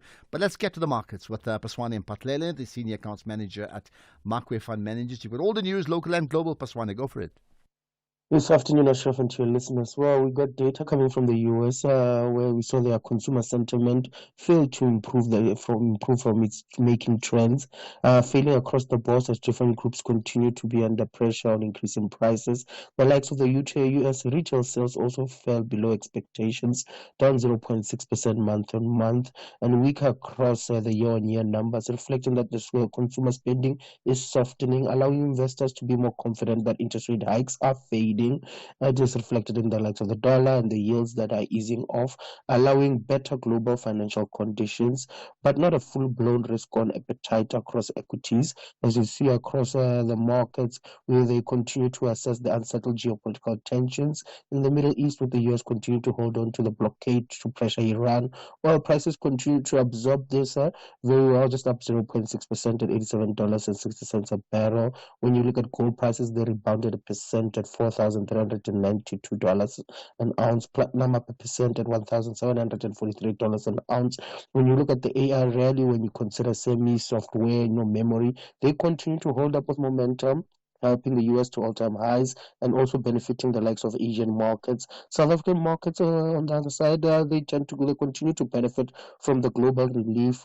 When you think of that, the dollar is still bearish. There's easing interest rate expectations and bullish commodity pricing reflected in the rand, and also the bond yields in South Africa continue to attract foreign investors as they view that our economy is going to be really reinflating as we go into year. And on an index level, we see the likes of the Nasdaq and the Dow are just down 0.1 marginally. S&P flat. In Europe, the DAX is only on ending gains of 0.5%. When we bring it locally, we are flat with East Oil the losses. The resource sectors up 1%. Financials down 0.6. Industrials down 0.3. When we look at the rand, good margins levels there. Rand against the dollar 16.18, and against the euro 18.74, and rand against the pound 21.93 cents.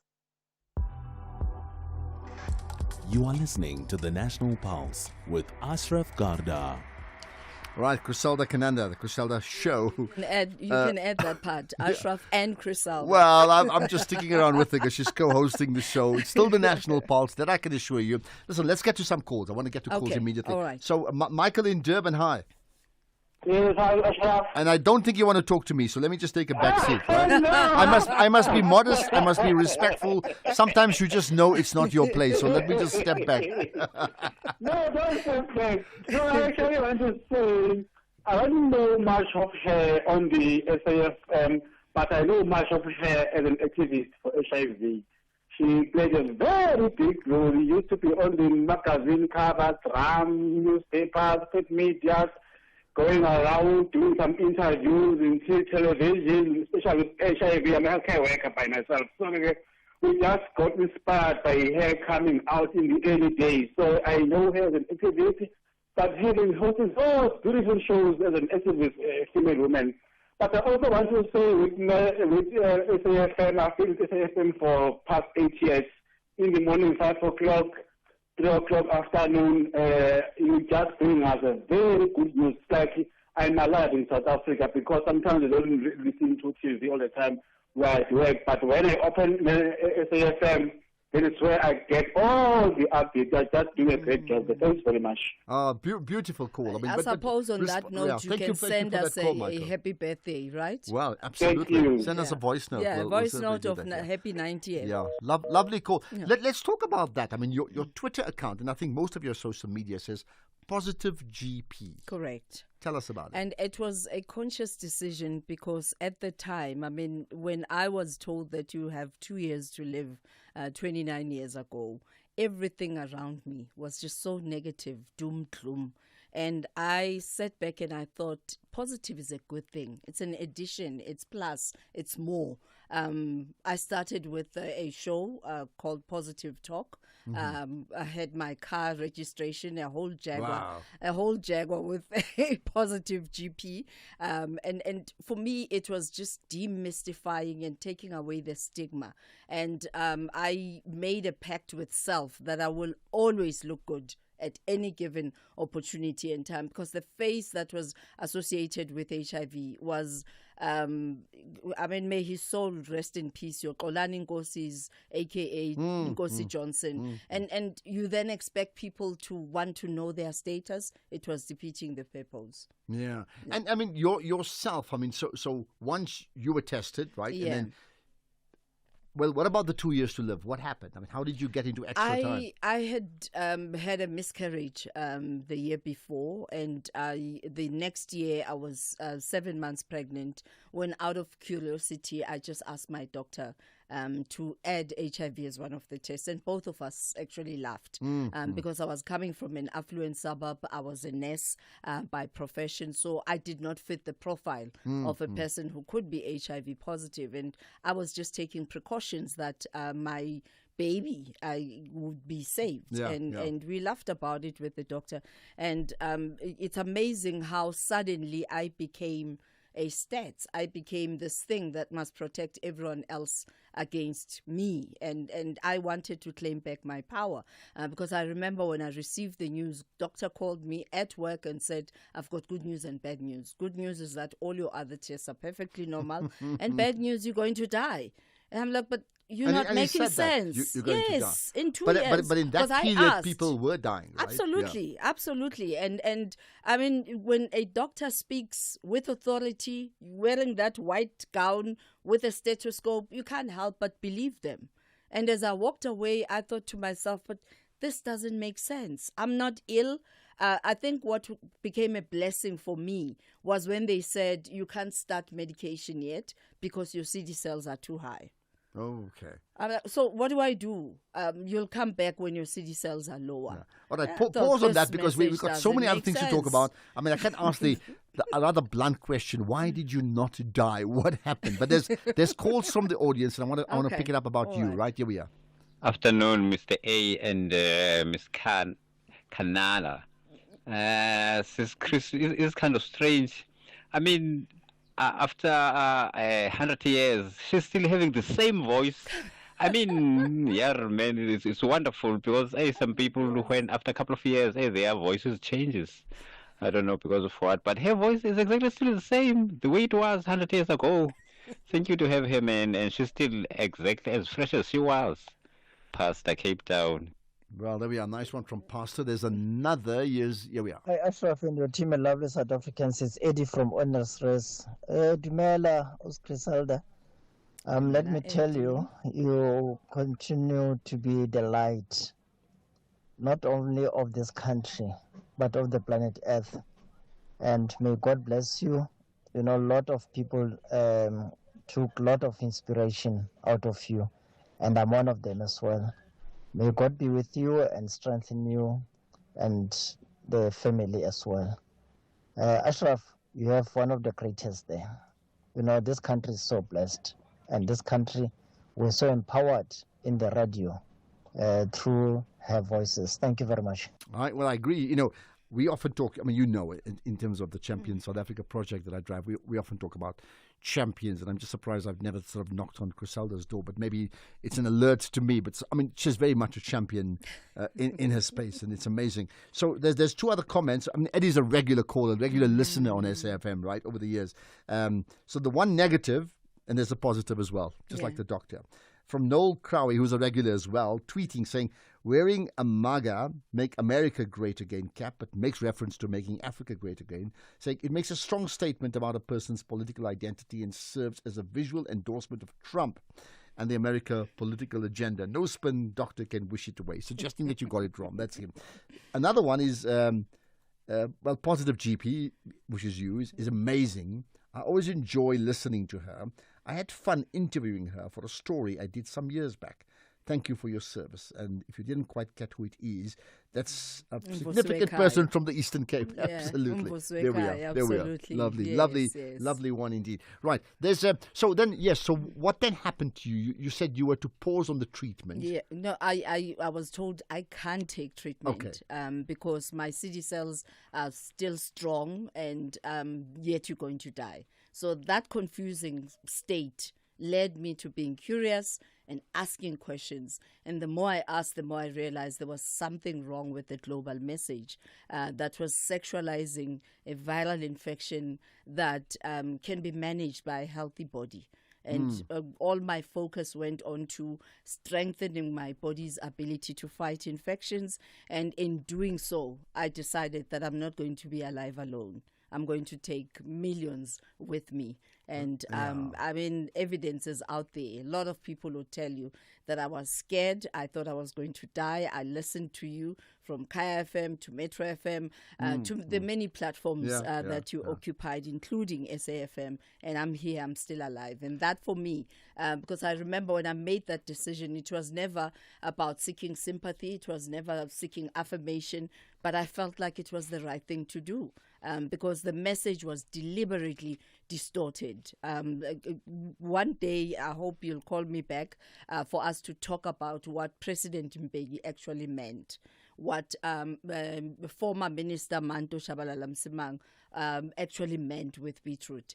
And you know, I mean, without details, were they right? Were they 100% correct? Okay. I followed that and I lived for many years. All right, we must call you back on You that must one call day. me back. So President Mbeki and Manto Shabalala Msimang With were right. President Mbeki, so that we don't turn this into a debate. Yeah. The HIV alone, don't underestimate that word alone, is not the causative agent for the deaths. Okay, got that. Well, look, we're going to need to get you in for a serious conversation on that. There's more to come, but let's talk marketing and branding right after this.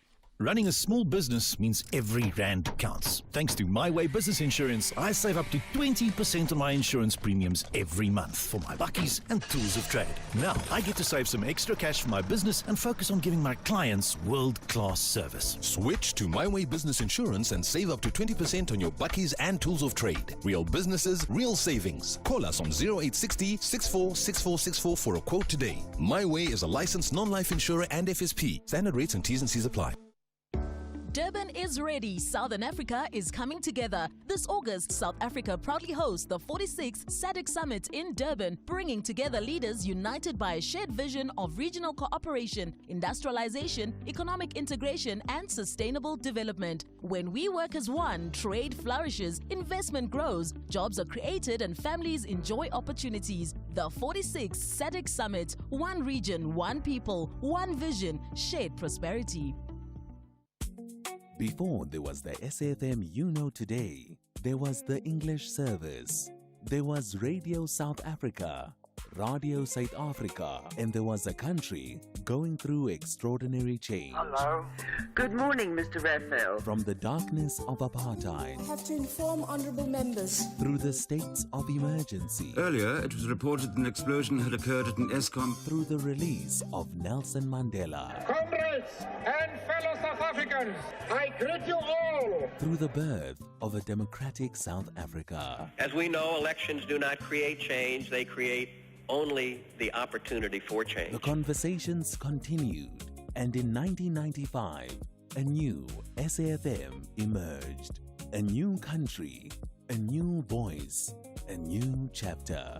This August, SAFM looks back at the journey that brought us here. The voices, the moments, the people, the history.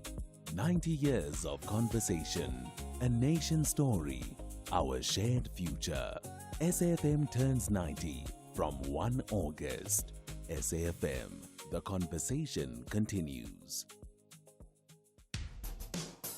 SAFM has signed a code of conduct that is enforced by the Broadcasting Complaints Commission of South Africa. Under the code, we are committed to giving news that is accurate, comment that is fair, and programming that is not harmful, does not amount to hate speech, or contain violence or explicit sex. If you think we are not living up to that code, then you can inform the Broadcasting Complaints Commission of South Africa. Direct any complaints in writing to the Broadcasting Complaints Commission of South Africa. PO Box 142365, Craig Hall 2024. Fax to 011-326-3198 or an email to bccsa@nabsa.co.za. For more information, please visit www.bccsa.co.za. Marketing and branding on the National Pulse. Right, for today, it's Ashraf and Criselda Kananda co-hosting with me on the National Pulse as part of SAFM at 90, where we are bringing the voices who've been part of SAFM, not since year one, but over the years, back on air just for a day, and Criselda's certainly done just that. So let's talk marketing and branding, and here's an interesting thought. Gaming. How much do you know about gaming? Gaming has grown into a powerful social and entertainment space with communities that already exist both online and in what is called the real world, right? So let's look at how brands can engage audiences authentically by creating, I would think, gaming experiences that add value rather than simply placing their logos on something very popular. With me is Christy Stanbridge, who's Hyprops brand and campaigns marketing manager. Christy, thanks for connecting with us here on the National Pulse. Hi, Ashraf. Thanks so much for having me. Thank you. Let me start with this, just so that we're very clear. I mean, we're talking brands and the brand experience, but just a quick 30-second about when we say gaming, what is gaming? So from a gaming experience, from a gaming perspective, gaming would be anything that's done for leisure. So it's done online. It can be done console-based. It can be done PC-based. It can be done online without a console, or it can be done on your mobile phone. So anything that brings you leisure and entertainment, but that's how it originally would have started, but it's obviously transformed over the years, and it's turned into a legitimate sport. Being esports, yeah. All right, so go ahead, Criselda. Yeah. So how do we're talking branding, how do brands then engage gaming, especially gaming communities, without forcing their marketing messaging and positioning? Yeah. So I'm going to give it from a context of my my company and what we're doing. We obviously own and manage shopping centres at Hyprops. And gaming was something that we always wanted to tap into because everybody sees it, and overseas we see these massive gaming tournaments with these huge arenas and people watching games and going crazy, and we're like, oh my gosh, why is that not here in South Africa? So we thought about a way that we could engage people so we could bring them to our spaces and get them to connect rather than it happening solely online. And we created the MTN Shift gaming experience, which was a multifaceted experience. It wasn't only about the esports, where we held national titles, where we've got winners from our various malls that come together and it culminates into a national finals that takes place in Cape Town. It was also about your casual gamer, to give them a little bit of a taste of what winning in esports is about. So we had these little pop-up experiences within that experience that weren't necessarily a national tournament, but it gave everybody the opportunity to win. And it wasn't only one game. There were multitudes of games that we presented our experiences. So if you're into racing cars, if you're into Formula One, if you want to race on a sim rig, you can do that. If you're into fighting games like the good old Tekken and Street Fighter, you can do that. Virtual reality games, like it's a game called Beat Saber. That's one of our national titles that we host. So it was really bringing together a multitude of gaming games to create an experience that would appeal to a wide demographic. So let's look at it from your side. I mean, you're with Hyprops. I mean, it's a property or mall company, right? What would be in your interest for you to link with gaming and brands that are linked to it, besides offering that experience as part of the client shopping mix in a mall? Yeah. So remember, like, we don't actually sell a product. We sell a destination. So we want to bring people to our shopping centres so that they can have a great experience and keep on coming back. Therefore, obviously, driving our footfall and keeping our tenants happy. So, and the way to do that is having these experiences that are they're kind of niche. They're speaking to an audience that possibly generally doesn't come to a mall when they're doing gaming. They're doing it online in their home, potentially by themselves in their home, but with other people online. So bringing those communities together in a way that they don't necessarily usually engage. To me, it sounds, Christy, it sounds like you're doing away with couch potatoes. Why are physical gaming experiences still important in a digital world? I think from a human connection perspective, that's right, very important. And what's also amazing to see over the years that we've done this, it's the fourth year that we're doing it, is you've had gamers that have been playing against each other online for years, but have never actually physically met each other. So the very first year we met, that we did it, these guys had flown down from Joburg, and there were guys from Cape Town, and they'd been friends for years, and this gave them the opportunity to see each other in real life. So it was a really great moment to see like people connecting, and they've now become really firm friends online and in person. And just to conclude then, and a quick answer on this, we're on to news time, the importance of brands now being associated with gaming. I mean, it's opened up a whole new opportunity, right? 100%. It's not only the games that play, the brands that play in that gaming environment. There's peripheral brands that can also be involved. We've got great sponsors that we work with. These tournaments wouldn't be possible, and growing the gaming fraternity in terms of esports tournaments and stuff, it wouldn't be possible without brands, because you obviously have to have a lot of investment and prize money up on the table for people to participate. Okay, Time let's is leave it at always that. an unfortunate reality. Thank you, Christy. Thank you for joining us. Christy Stanbridge from Hyprops brand and campaign marketing manager. And we're talking about gaming. Here's the news with Greg Holz.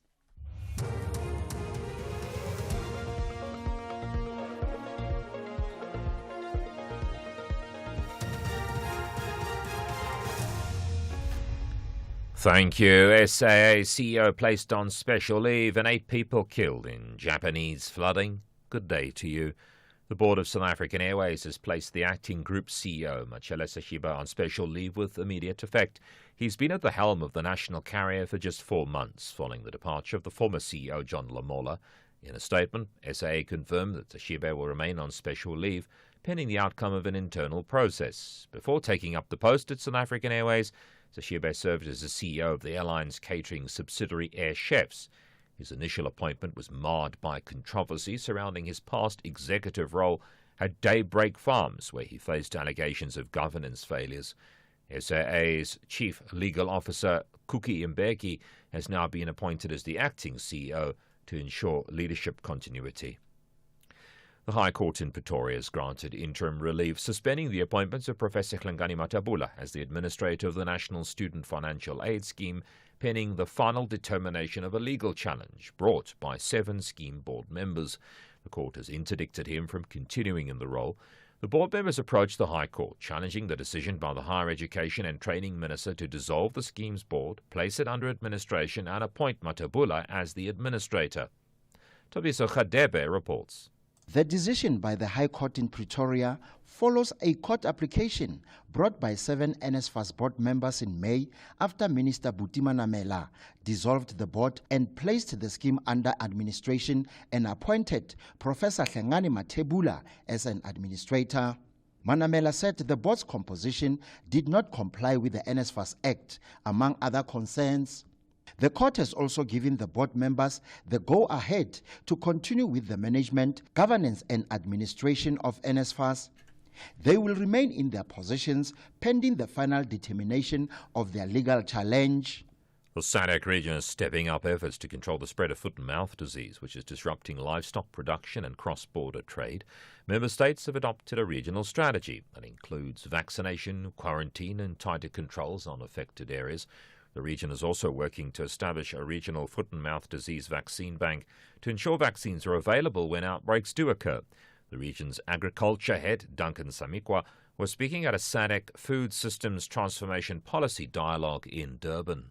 Governments and partners have been seized with damage that foot and mouth is doing to the economies. If you look, there are a number of SADC member states who rely on livestock as a sector. I can mention a few: Namibia, Botswana, Eswatini, even South Africa. We've already had vaccines in the region, but the magnitude of the problem meant that we could not cope. So one of the strategies that ministers approved was that we should have a vaccine bank, such that if we may get future attacks, we don't have always to rely on imports. Meanwhile, delivering the SADC public lecture in Durban, President Cyril Ramaphosa urged the SADC region to address the issues that drive migration. He says people must move because of choice, not security or economic opportunities. We cannot preach integration at summits and practice exclusion in the streets of our countries.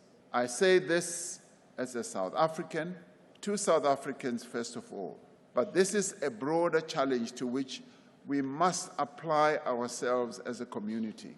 Southern Africa has borne witness to the movement of people over millennia. Our people are the products of migration. Further afield, now at least 8 people have died and several injured in eastern Japan after a record rainfall caused widespread flooding. The BBC's Kurumi Mori has more. So far, we're seeing more than 19,000 households still without power as of last check. About 100 to 400,000 people were ordered to evacuate last night. At the peak, roads were submerged in water. And also the BBC, we just got off the phone with JMA, Japan's weather agency, and they told us that the special warning has been lifted, but people are still urged to remain cautious because the atmospheric conditions remain unstable. Top story, the board of South African Airways has placed the acting group CEO on special leave with immediate effect. That's SAFM News. I'm Greg Close. In sports this hour, Stadium Management SA confirms over 43,000 tickets sold for Chiefs versus Sundowns game. Bulls all set for New Zealand showdown and called to defend Russia's sanctions in court. More details at 5:30. SAFM, guiding you through the rush hour traffic. Good afternoon. We started Joburg with pretty heavy backlogs on the N3 today. Looks like an issue around between Marlborough Drive and London Road. Coming up the Clue, that is slow as you head down towards Alex. And then from Edenvale all the way down to Heldenace, absolutely jam-packed. N3 North that was busy up into Giluli's a little bit earlier this afternoon. That has eased. There is some pressure heading out to Boksburg and Benoni, at least as far as Craft Road. So issues moving through that Edenvale exit down what they used to call Macro Hill in towards that Craft Road exit. N1 South, the collision at 14th Avenue largely cleared to the side. Traffic is moving, albeit a little bit slowly. And if you're on the M1 North, busy up as far as Ollie, Fontaine and Midrand. And then you've got the breakdown further up by Rigel. So coming up from Centurion into Pretoria, that stays busy. And then a collision scene around Linwood on the M1 going north. So an extra delay there as well. Now, just hang on for a heavy one today between Pietermaritzburg and Durban. A truck crash at Hammersdale earlier today with a major diesel spill. One lane is open. Traffic backlogging well back past Cato Ridge. If you're Durban bound, it's going to seem to take forever to get through that mess. Crash on the M13 at Gillett, still there, going up Fields Hill. Kloof down to Hillcrest remains busy. And there's quite a backlog on the M4 today. If you're heading up towards the Umhlanga area, Blue Lagoon through to that central Umhlanga region, very slow going. A bit of traffic on Chris Harney heading up through Durban North and just generally busy in the city centre of Durban for Friday, including a crash on Victoria Embankment outbound before the M4 highway join point. And then Cape Town, no traffic lights, M7R300, pretty heavy getting into Mitchell's Plain. And again for a Friday, Marine Drive slow, Milnerton all the way through towards the second lights at Sunset Beach. With your traffic update, I'm Rob Byrne. Stay safe on the roads. SAFM is with you. The National Pulse with Ashraf Garda on SAFM. You're listening to the National Pulse, weekdays 3 to 6 p.m. Well, let's bring up more of the Criselda Kananda stories. I'm saying that deliberately so people know. Having hosted the show, Criselda did, I think, over a 2-year period or thereabouts, 2017, 2018, one evening shows and then 1 to 3 in the afternoon. A year on SAFM. But so if you've got a Criselda Kananda, Criselda Dudamashe at that time memory, do share that, because I'd love you to talk about it. You know, just what you remember about her on SAFM. I mean, the interviews she did, or the type of comments she made, or the style she's got, or you may just want to say hello because you just loved what she did. And so far, I just have to say thank you for all the love. I really appreciate it. It's humbling. Nobody's perfect, but so far so good. And more than anybody else, you know about the joy of being positive, and you know exactly what I mean there. That's right. More to come. In fact, we'll get more of the Criselda story. Like, what is she doing now? She's done a lot, but what is she doing now? We'll do that just now. But firstly, what's Zambia doing now after this? After 132 years of colonial rule, Algeria fought a brutal war for freedom. Independence came at a cost, lives, land, and legacy. But from that struggle came strength. Today, Algeria stands sovereign, steady, and self-defined. I was with Hector Peterson when he was shot. The boy was in that picture where a boy was carrying. He was the first student I saw going down. I saw him being shot on the head and he fell down. This is what we are becoming. SAFM, leading the conversations that move us. Every generation has a story. Every generation has questions.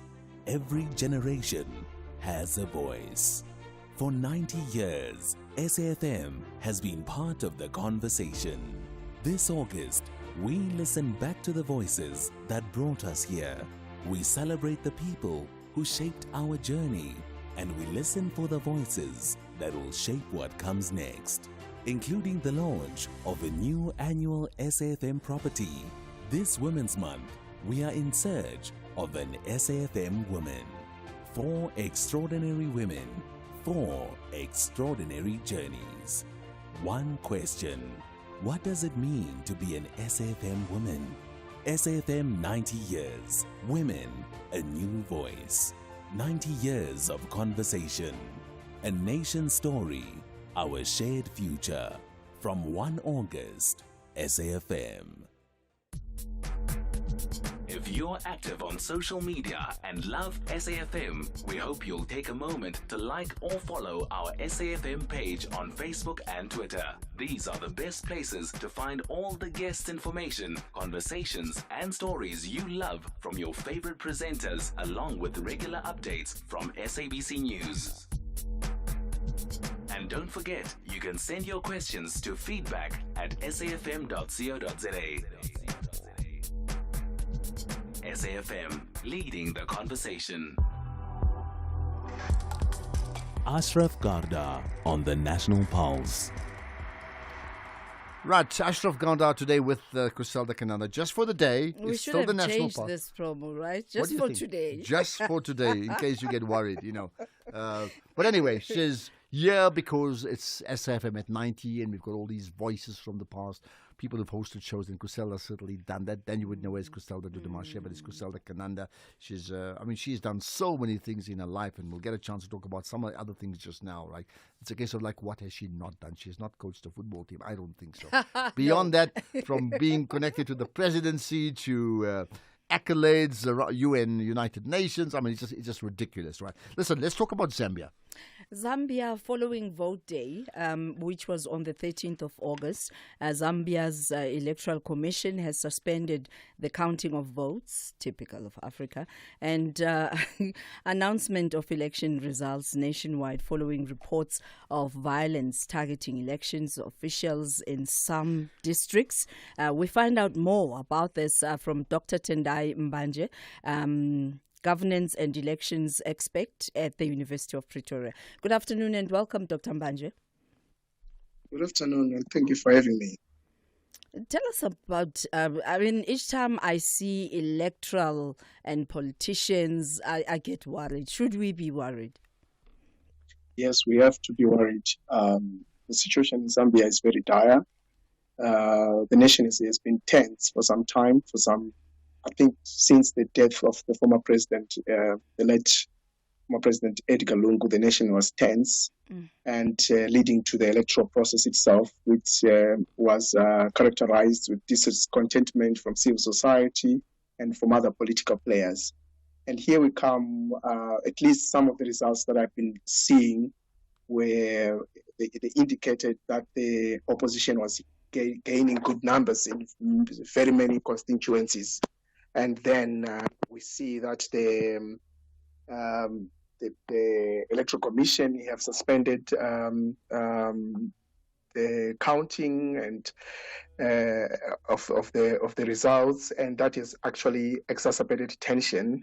And I've just been listening to the press statement from the opposition leader, Brian Mundubile, rejecting that process and claiming that they are leading in the election, they have won.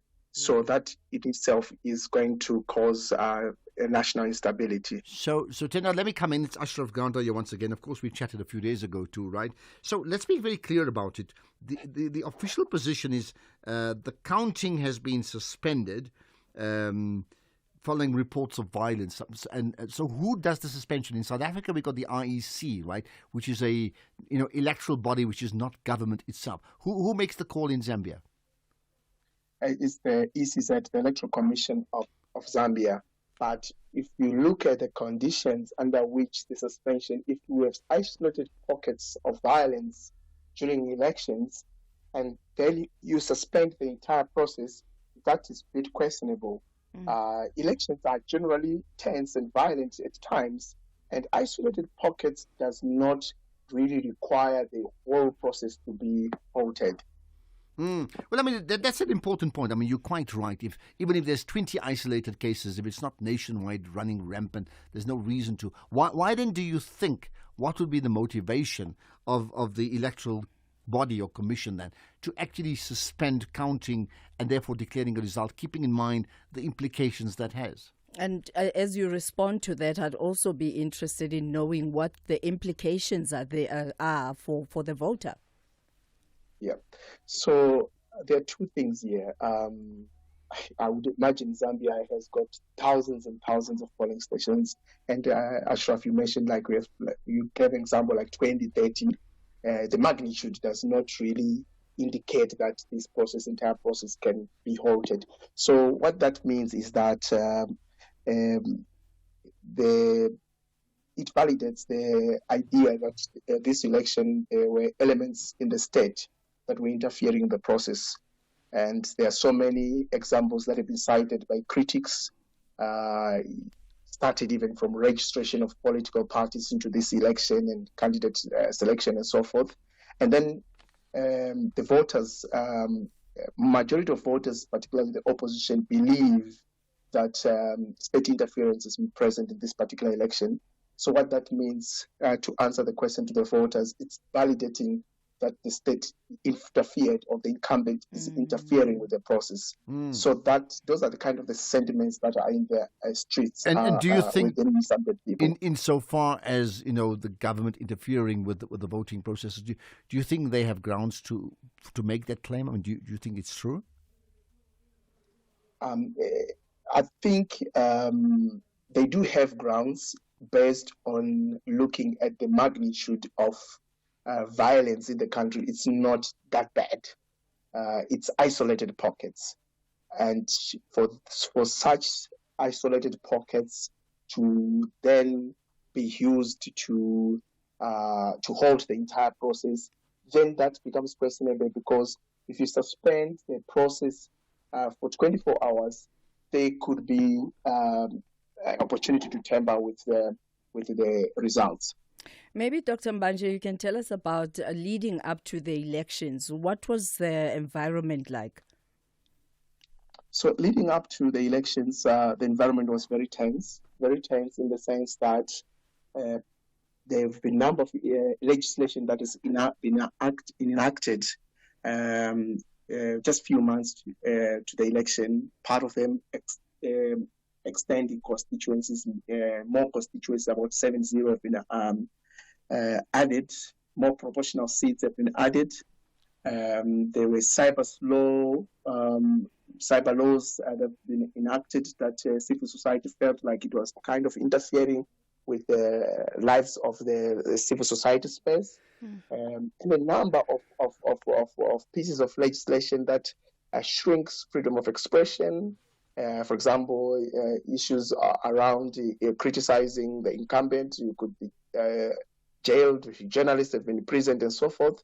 And then the campaign period, the opposition claimed that they were not free to campaign. Their campaigns were tampered with, change of venues, and in some instances they've been barred to use certain venues, whereas the incumbent, his party, had an free opportunity to hold rallies, use certain venues and so forth. So there was a sense that the level ground was not, the playing field was not level.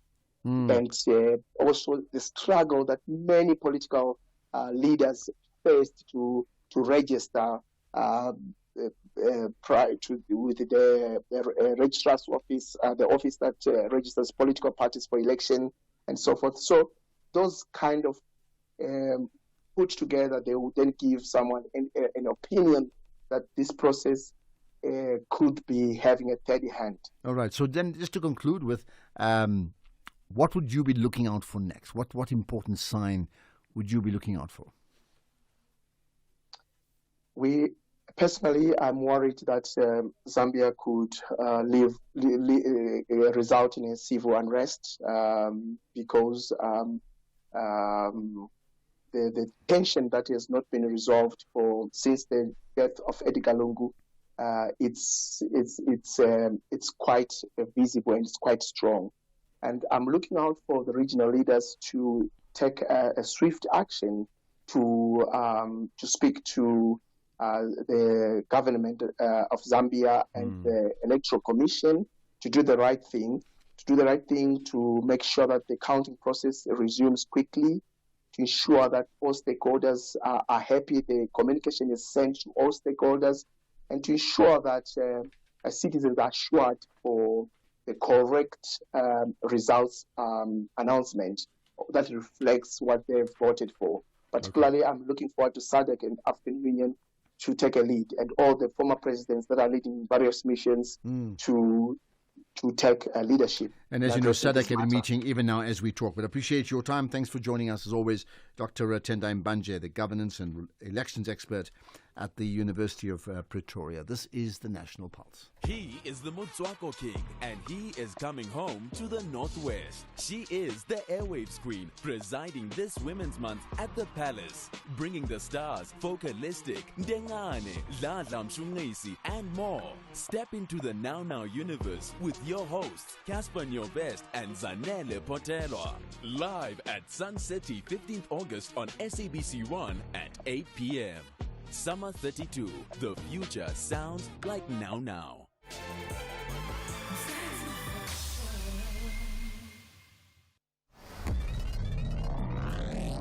Voices may have changed, times may have changed, but the conversation continues. SAFM 90 years. Dr. Stanley Maposa, the Executive Director of Gun Free South Africa. Happy 90th anniversary to SAFM, the news and information leader. This is Dr. Oscar van Heerden, Senior Research Fellow at the Center for African Diplomacy and Leadership at the University of Johannesburg, and I've had absolutely fantastic interactions with SAFM over the years. The first radio station to broadcast nationally in South Africa, and I want to say congratulations, happy birthday. 90 years of questions, 90 years of answers, 90 years of South Africans speaking to South Africa.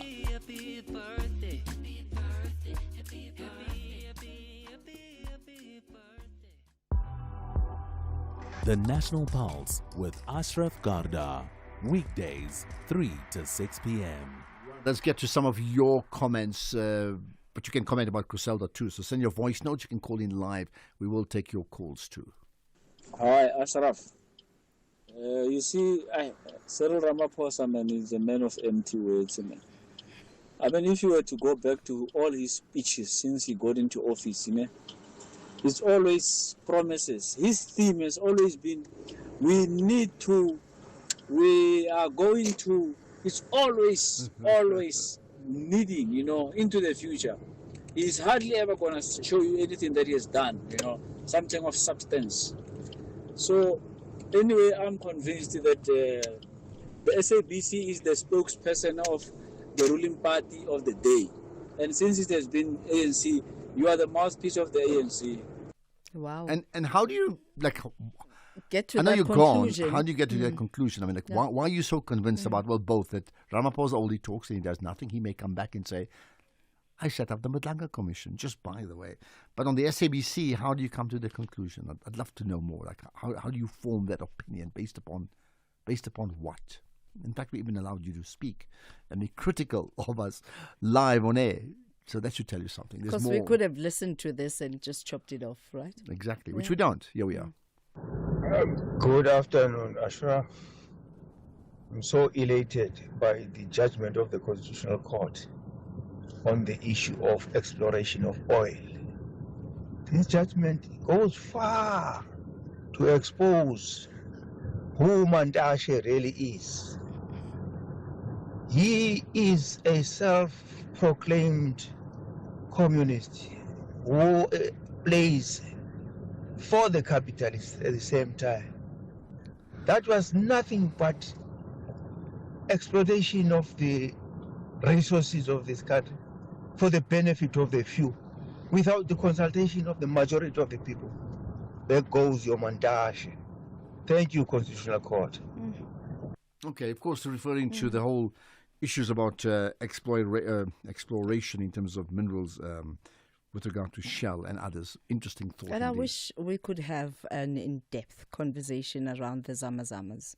There's something there that needs to be unpacked. Well, maybe I'll ask you just now about anything you want to get off your... Do you want to get anything off your chest regarding Zamazamas? Just like a one-liner. I just feel like the communities are not listened to.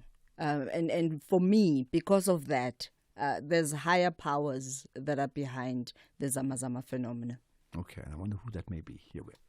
Good afternoon, Ashraf. Ashraf, Shell, I'm happy with that Concord decision. Shell has no regard for the people of the Wild Coast and the Eastern Cape in general. The environmental impact, all those noises for about 5 months during the exploration, all they did was to just sit down with the people and tell them what is happening. Instead of just telling fishermen who are at sea, they don't care. Shell, they are being colonialist, and Gwede Mandashe is flirting with them. They should, if they are non-compliant, they must just go away and do someone else. We cannot risk environmental impact and looking down on the people of the Wild Coast because they seek profits.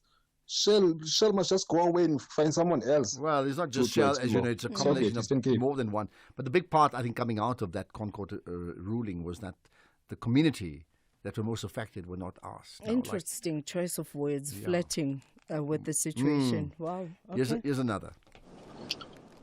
Sewa Kanyele KZN. Ashraf, just to pitch in on the issue you're talking about GNU and stuff, I think it's important that we accept and understand that rivalry, political rivalry or party rivalry must end after the election because there's then government to be formed. When it's government, you take off your party manifesto and your party principles and form government. That's what we've been talking about all along. So it's so interesting that now Criselda and you are also echoing the views, saying that people must stick to their party no matter what. There's an irony there. Well, do they ever though? I don't think I said that. I think I said, Criselda can speak for herself. I think people voted. They voted for a party based upon a certain manifesto. And part of the manifesto is that same party knocking many other parties, and they're doing it again this time around. Then it comes to election time. Then, yes, nobody gets a 50% majority. I get that. Then the same party who knocks the other party, like we are the enemies, we dislike each other, they sit on the table and they make a new deal. And you fundamentally would have said, I would have never voted for Party A if I knew they were going to be chummies with Party B. That's the issue. So the People's Manifesto is saying make public that conversation behind closed doors, the one that leads to the handshakes that we can govern together. Govern as what? Absolutely, yeah. Anyway, let's move on. What are you doing now? I mean, besides hosting a show for an hour or two on the National Pulse. I invested some shares in an online radio platform because I do believe that this is where the world is heading. Okay. And I see, SAFM is moving ahead with times. Well, a lot of your messages on Facebook saying we're watching you on YouTube. Well, there you we are. We appreciate that. Thank you so much. So the online platform is what? What's it called? Radio Panache. Panache. Yeah, Radio Panache. Stylish. Yeah, just like me, don't you think? I am She's an wearing orange, you ambassador. can see that, bright orange, yeah. I'm an ambassador for a product called Tribute to Women by Malibongwe Arts Festival.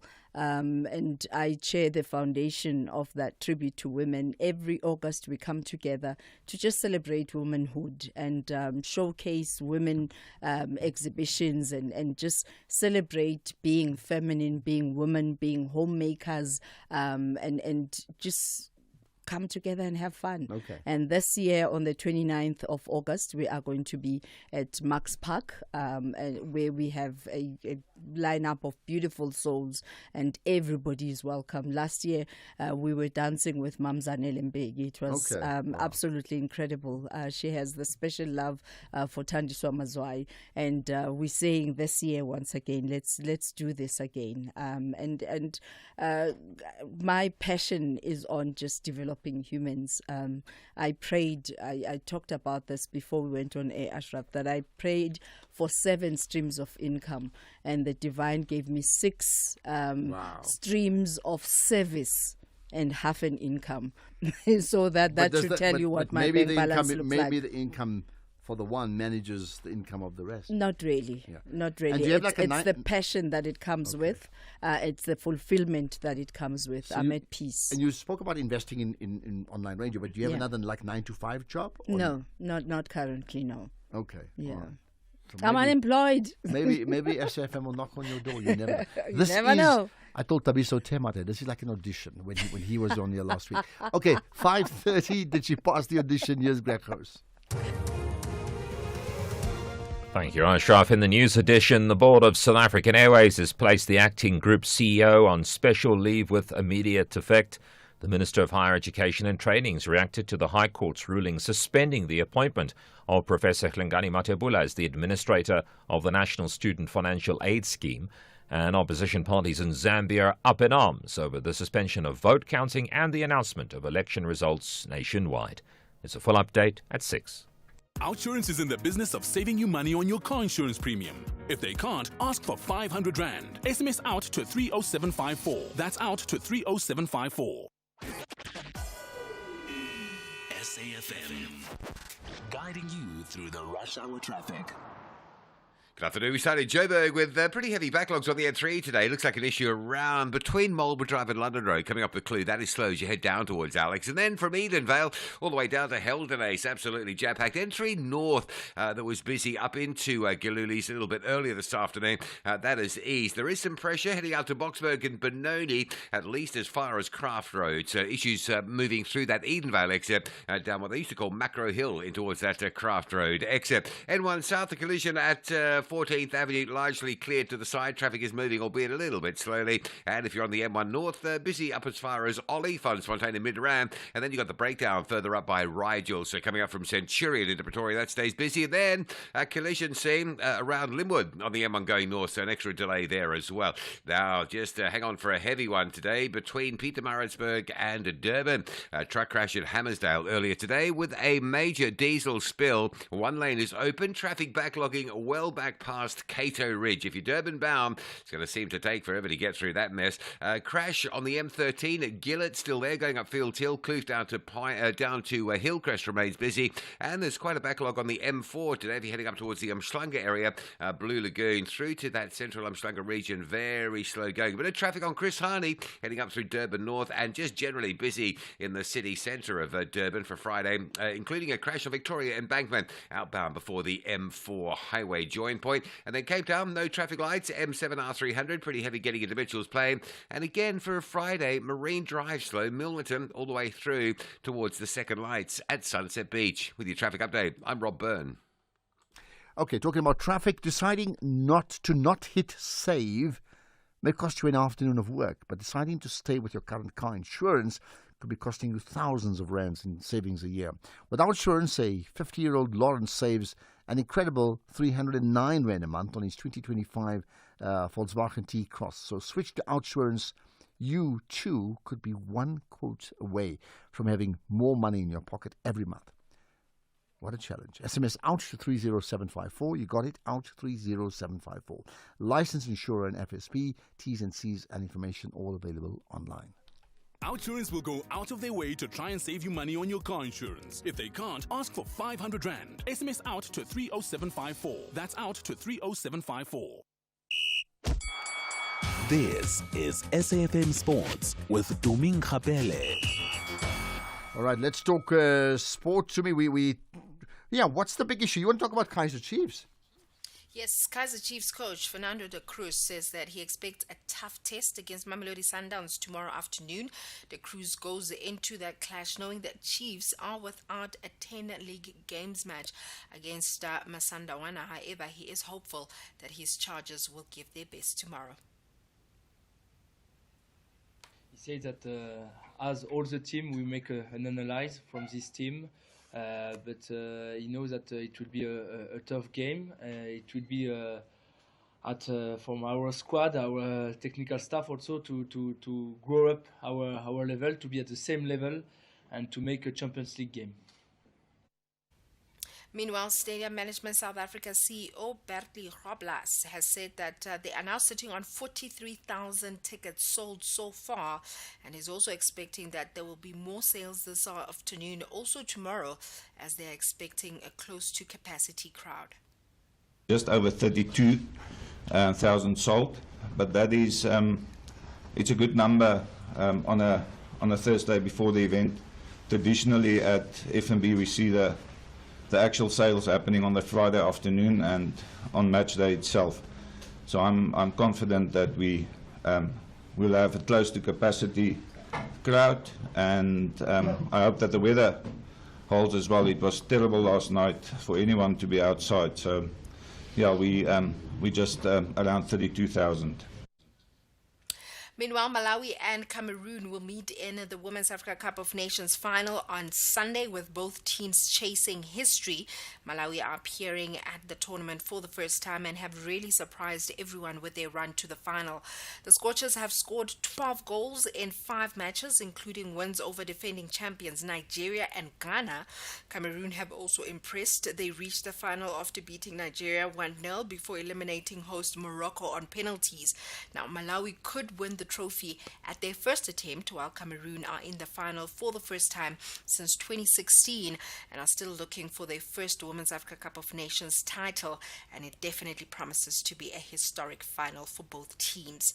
Elsewhere, New Zealand have withdrawn support for FIFA President Gianni Infantino, breaking ranks with Oceania's governing body. Infantino has already lost backing from UEFA, the Asian Football Confederation, and CONCACAF over his aborted plan to sell World Cup commercial rights to private investors. CAF and CONMEBOL continue to support him, but New Zealand Football says that FIFA's actions have led to a breakdown in trust and is calling for an independent review of the scheme. Then the English football will introduce several new rules for the 2026 season aimed at making games faster and reducing time wasting.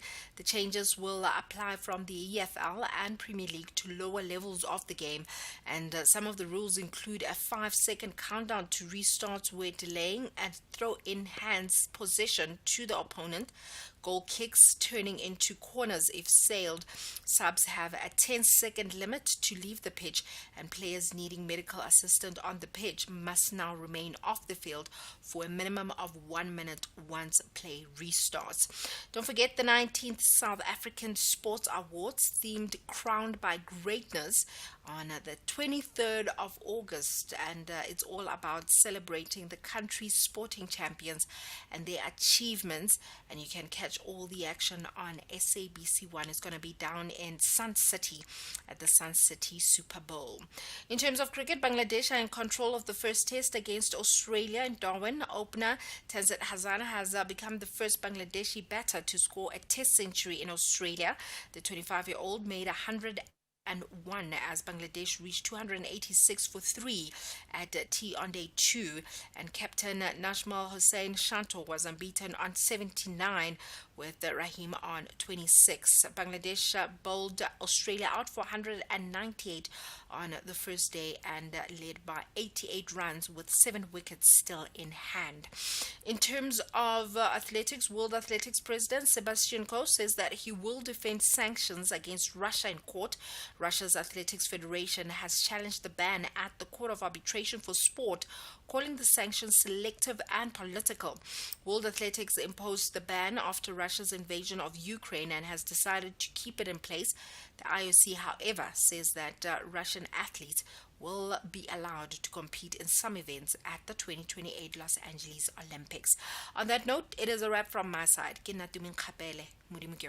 Right, thanks for that, Jimmy. Have a great weekend, and we'll talk about Chiefs and Sundowns and who won on Monday. South Africa out of this world. They are champions for the first time. Machias brace. Africa's finest are ready to battle for continental glory at the Women's Africa Cup of Nations from 26 July to 16 August. Linda Mutsalo and Israel is celebrating. Don't miss the passion, the skill, and the unforgettable moments as Africa's best teams compete for the WAFCON 2026 title. Back Banyana Banyana. Watch WAFCON live on SABC. That is it. That is the final whistle. Catch all the action live on SABC2, SABC3, SABC radio stations, and SABC Plus.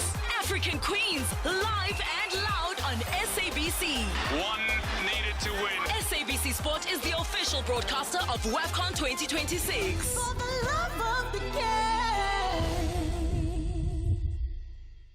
Pedestrians crossing the road in winter can be deadly, especially on highways. These are no walking zones for a reason. Always use pedestrian bridges and designated crossings, even if it takes a little longer.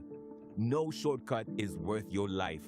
Stay smart, stay patient, and always cross where it's safe. This message is brought to you by the National Department of Transport. For 90 years, South Africa has changed. Governments have changed. Generations have changed. Technology has changed. But through it all, one thing has remained. The conversation. From the voices of yesterday. It's 5 o'clock on Wednesday, the 1st of March, and this is SAFM 104 to 107. Hello. Good morning, Mr. Raphael. A very, very happy 100th birthday to you. This is Radio Stefan. You tell us about yourself a little bit. When you came to South Africa and what you did. Well, I arrived in South Africa in the early days. And the time just coming up to 7 minutes to 6 South African time, which is 3 hours 53 Greenwich Mean Time. To the voices shaping tomorrow. This August, SAFM celebrates 90 years of conversation. A nation's story, our shared future. SAFM turns 90 from 1 August. SAFM, the conversation continues.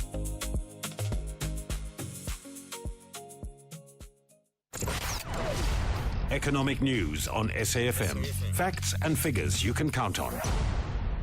Let's take the market updates with Jimmy Muyaha. Good afternoon, Jimmy. Good afternoon. Are you well? I am. How are you? What's up with the markets?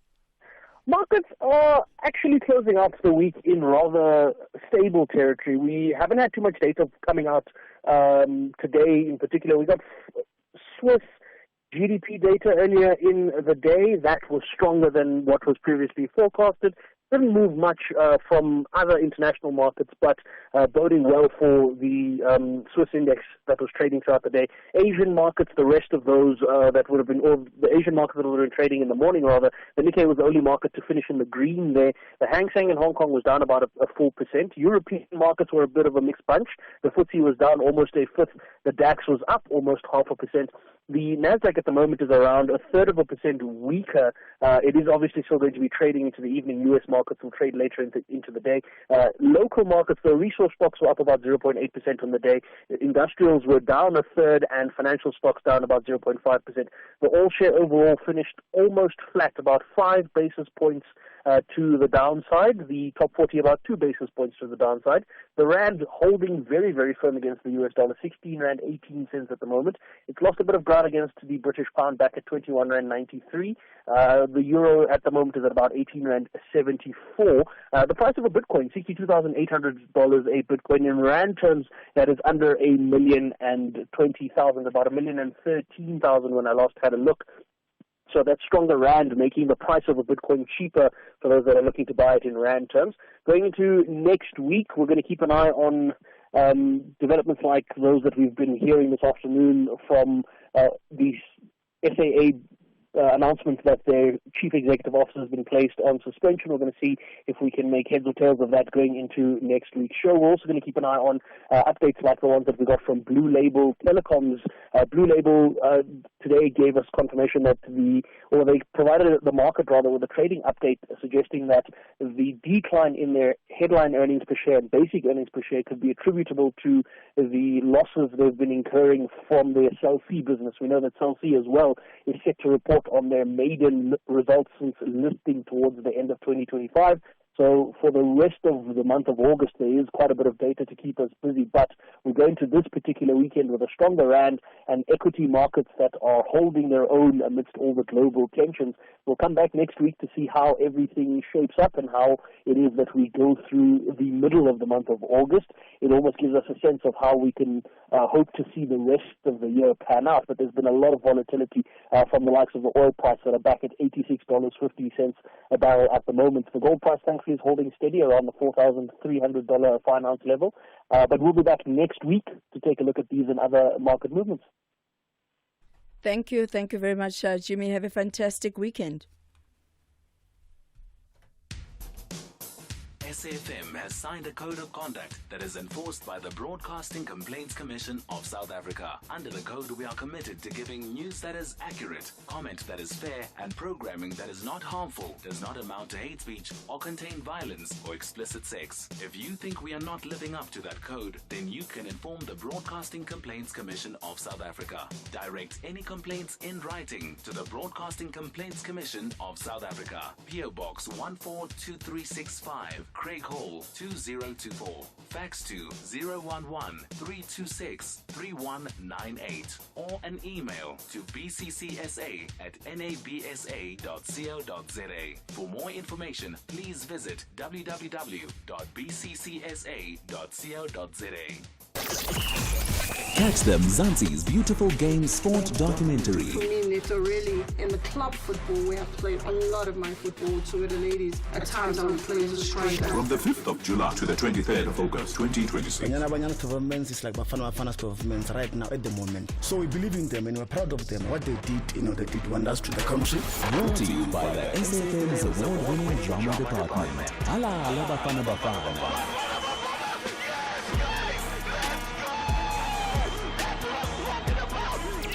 This is what we are becoming. SAFM, leading the conversations that move us.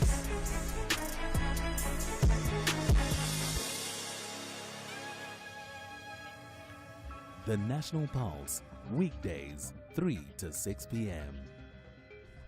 Right, let's get you. So let me remind you again, Ashraf and Criselda co-hosting with me today, Criselda Kananda. And that's by virtue, well, her entree, her passport to hosting the show is that she hosted the show before. That's it. Part of SFM at 90. We're reflecting in this business, in this birthday year and this birthday month, people who've been on air, and we're sharing their voices, and we're doing it today as well. So there's been a whole range of different people. We're going to get more of Criselda's story too. And by the way, if you want to add further thoughts on Criselda and her journey and her mission and what you've liked and what you've admired, and there's just so much to admire, I can assure you of that. That's great. But also, remembering her as a host here on SFM is also fine. Solomon in KZN. Go for it, Solomon. Good afternoon, Ashraf, and good afternoon, Criselda. Good afternoon. Good afternoon. Yes. I just want to talk about the leadership and the tenure of President Ramaphosa after a voice note which said he's a failure as a president. I don't mean to say this leadership has never seen its own fair share of problems and challenges, but I think it is properly recorded that President Ramaphosa steered the whole ship, South Africa, to say, away from state capture, as it were. Today we've got a parastatal not performing at the level at which we are all happy, but Eskom, I think, is far better compared to the previous term of President Ramaphosa by Zuma, which was marred with state capture by the Guptas. We are seeing parastatals recovering, your SARS, your Sanral, and other issues. And I think President Ramaphosa managed well the whole pandemic, which engulfed the whole world, and networked successfully in terms of securing immunization programs which assisted South Africa. So to say his presidency has not achieved anything, I don't think it is true. Yes, of course, unemployment is still persisting, poverty, and the like. But when you go to the construction space, curbing and stopping mafia, construction mafia, I think Ramaphosa. All right, but I hear you. But I mean, are you speaking as a listener or someone who's very committed as a member of the ANC? Because I mean, I hear you. What's your perspective? What form is your perspective then? I'm a listener of SAFM. I listen the radio station religiously. And I suppose there's different strokes for different folks. Yeah. All right. Yeah. Solomon, thanks for that. But I mean, the reality is, as you've heard, one person had his views very critical of Ramaphosa. You've got your views very praiseworthy. That's a democracy at work, and that's why you listen to the show, which is great. Perfect. That reflects the national pulse. There's some WhatsApp comments I'm going to play on that issue of illegal mining. Here we are. Afternoon, SAFM. Ashraf, let me tell you something. This thing of Zamazamas, it won't end, because now the Zamazamas, they've got their boss, and their boss is the one who's in the big position in the government, and is holding the same position of minerals. End of the story. I thank you. I just wish people could just come with evidence. Well, because it's all good and well to form an opinion, right? And oftentimes it's opinions that are formed of other people's opinions on social media. Bring the evidence. Yeah, well, look, I mean, there's a lot of that, like on from callers where they make statements, slating statements, and they peddle it across as the truth, which is not the same as having an opinion. I think it's important. And reputation is currency. We have an opinion, but they tend to differ. Right, there's more to come. I'll get more of your WhatsApps right after this. There's been no electricity for a week because my neighbours overloaded the transformer with their illegal connection. My daughter can't study at night because my neighbour blew our transformer by bridging his meter. My neighbours have been buying electricity from illegal vendors and using it carelessly. We live amongst them and allow them to vandalise vital electricity infrastructure. We need to stop that. Report illegal connections to Eskom on 0800 112722 or the SAPS. Save your transformer. Save lives. The soundtrack of your life with Ernest Pillay. Some songs take you back instantly to your first love, a road trip, or just simpler times. The soundtrack of your life with me, Ernest Pillay, is where timeless hits and forgotten favorites come together to tell your story. It's not just music, it's memories, moments, and the meaning behind this jam. Don't you change someone by night. Rediscover the songs that shaped your journey. Tune in to The Soundtrack of Your Life with me, Ernest Pillay, Saturdays and Sundays, 1 to 4 p.m., only on SAFM 104 to 107 nationwide. Standing on his own. Right, Mzansi, Nizwile, Delicious Festival is entering a new era with SABC as its official broadcast partner. Through the power and reach of SABC, we're bringing you the music, the food, the fashion, the culture of Delicious to audiences across the country. So remember that, Delicious, right? So join us on the 10th and 11th of April. That's his next year, 2017, at the Kyalami Grand Prix Circuit. It's a date. Ashraf Garda on SAFM. It is the National Pulse with me, Criselda Kananda, and co-hosting as a guest with Ashraf Garda. And thank you for tuning in. Let's go to Muzi on the line. Good afternoon and welcome, Muzi. Criselda, how are you? I'm wonderful. I'm okay, Criselda. There's one thing that I wanted to find out, just 2 minutes. For the past 32 years, I've been listening painfully for journalists on print media, electronic, and so forth, saying the public are ordinary people. How does an ordinary person look like, Criselda? How does an ordinary person looks like? Yes.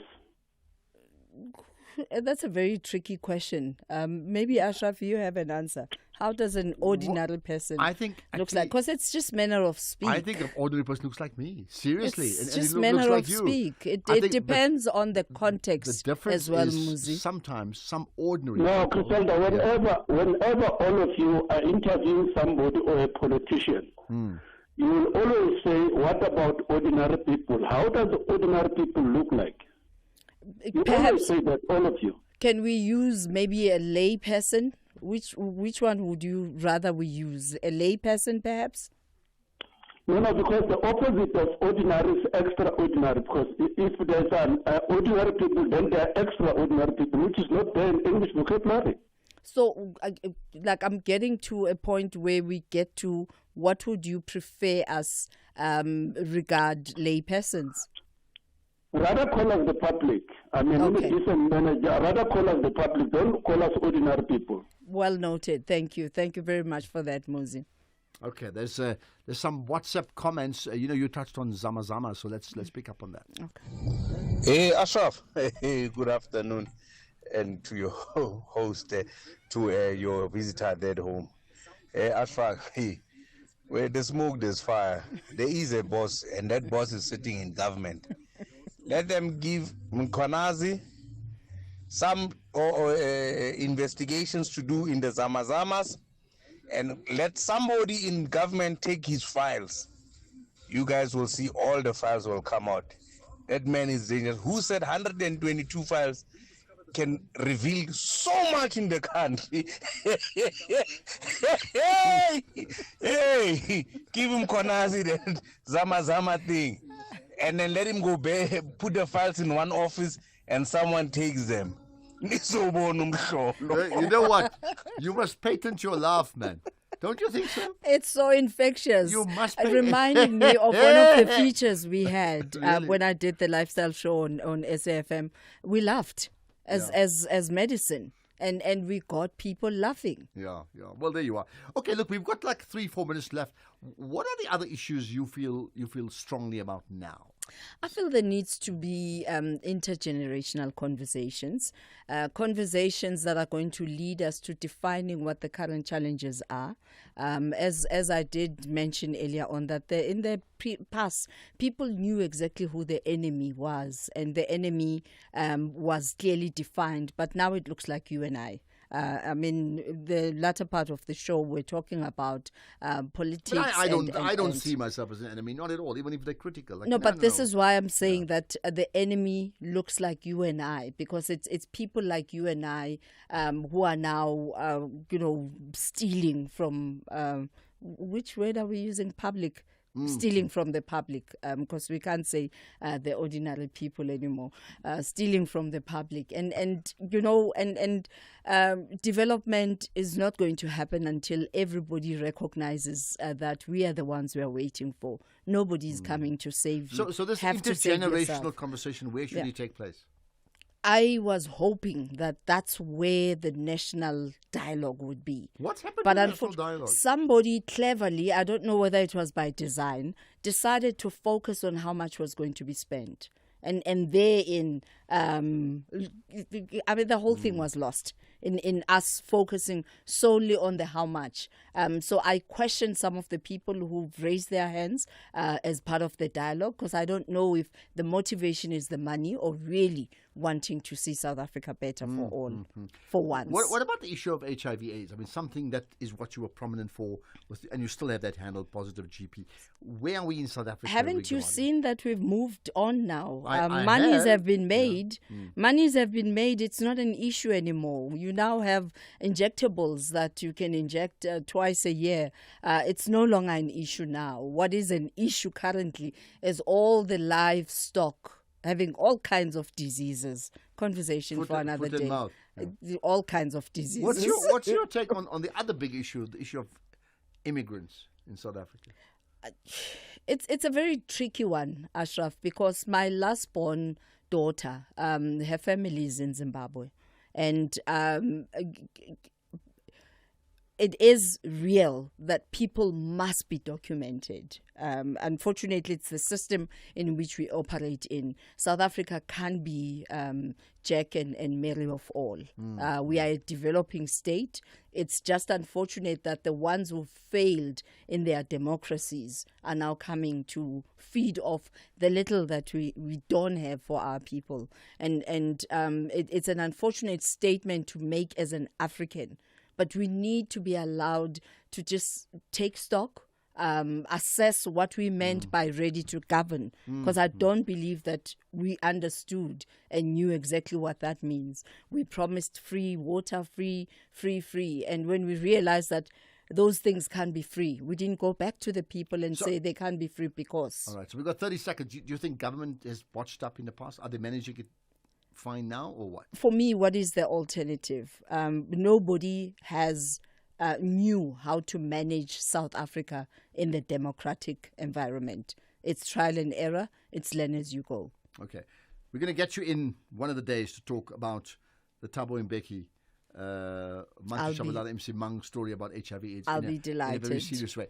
Your audition is done now, right? Hopefully I get the job after this. Is there anything you want to tell your audience as we say goodbye? I would like for South Africans to just get up, stand up, and know that this is your country. Fight in whatever corner where you are. When you see injustice, somebody littering, make them pick up after themselves. This is our country. Be the champion that the country needs you to be. Are. And you very much are a champion. Never mind you're wearing a MAGA cap, but let me clarify it. Make Africa great again, not America. Make Africa great again, please. Yeah. Listen, wonderful to have you here in the show next to me. Wonderful. Thank you so much for inviting me. And hopefully our paths will cross once again. And thanks to the team. I'm really so humbled. This was amazing. We'll do another of these... the sounds and the voices of SFM with others coming up next week. I'm sure about that. Right now it's 6 o'clock. Here's the news with Greg.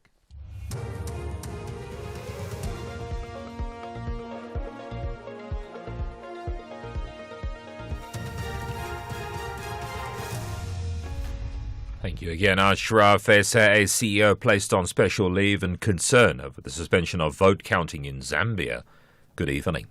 The board of South African Airways has placed the acting group CEO, Marcella Sishiba, on special leave with immediate effect. He's been at the helm of the national carrier for just 4 months, following the departure of the former CEO, Professor John Lamola. In a statement, SA confirmed that Sishiba will remain on special leave pending the outcome of an internal process. Seppo Mungwai reports. Before taking up the top post at SAA, Sishiba served as the chief executive officer of the airline's catering subsidiary Air Chefs. His initial appointment was mired by controversy surrounding his past executive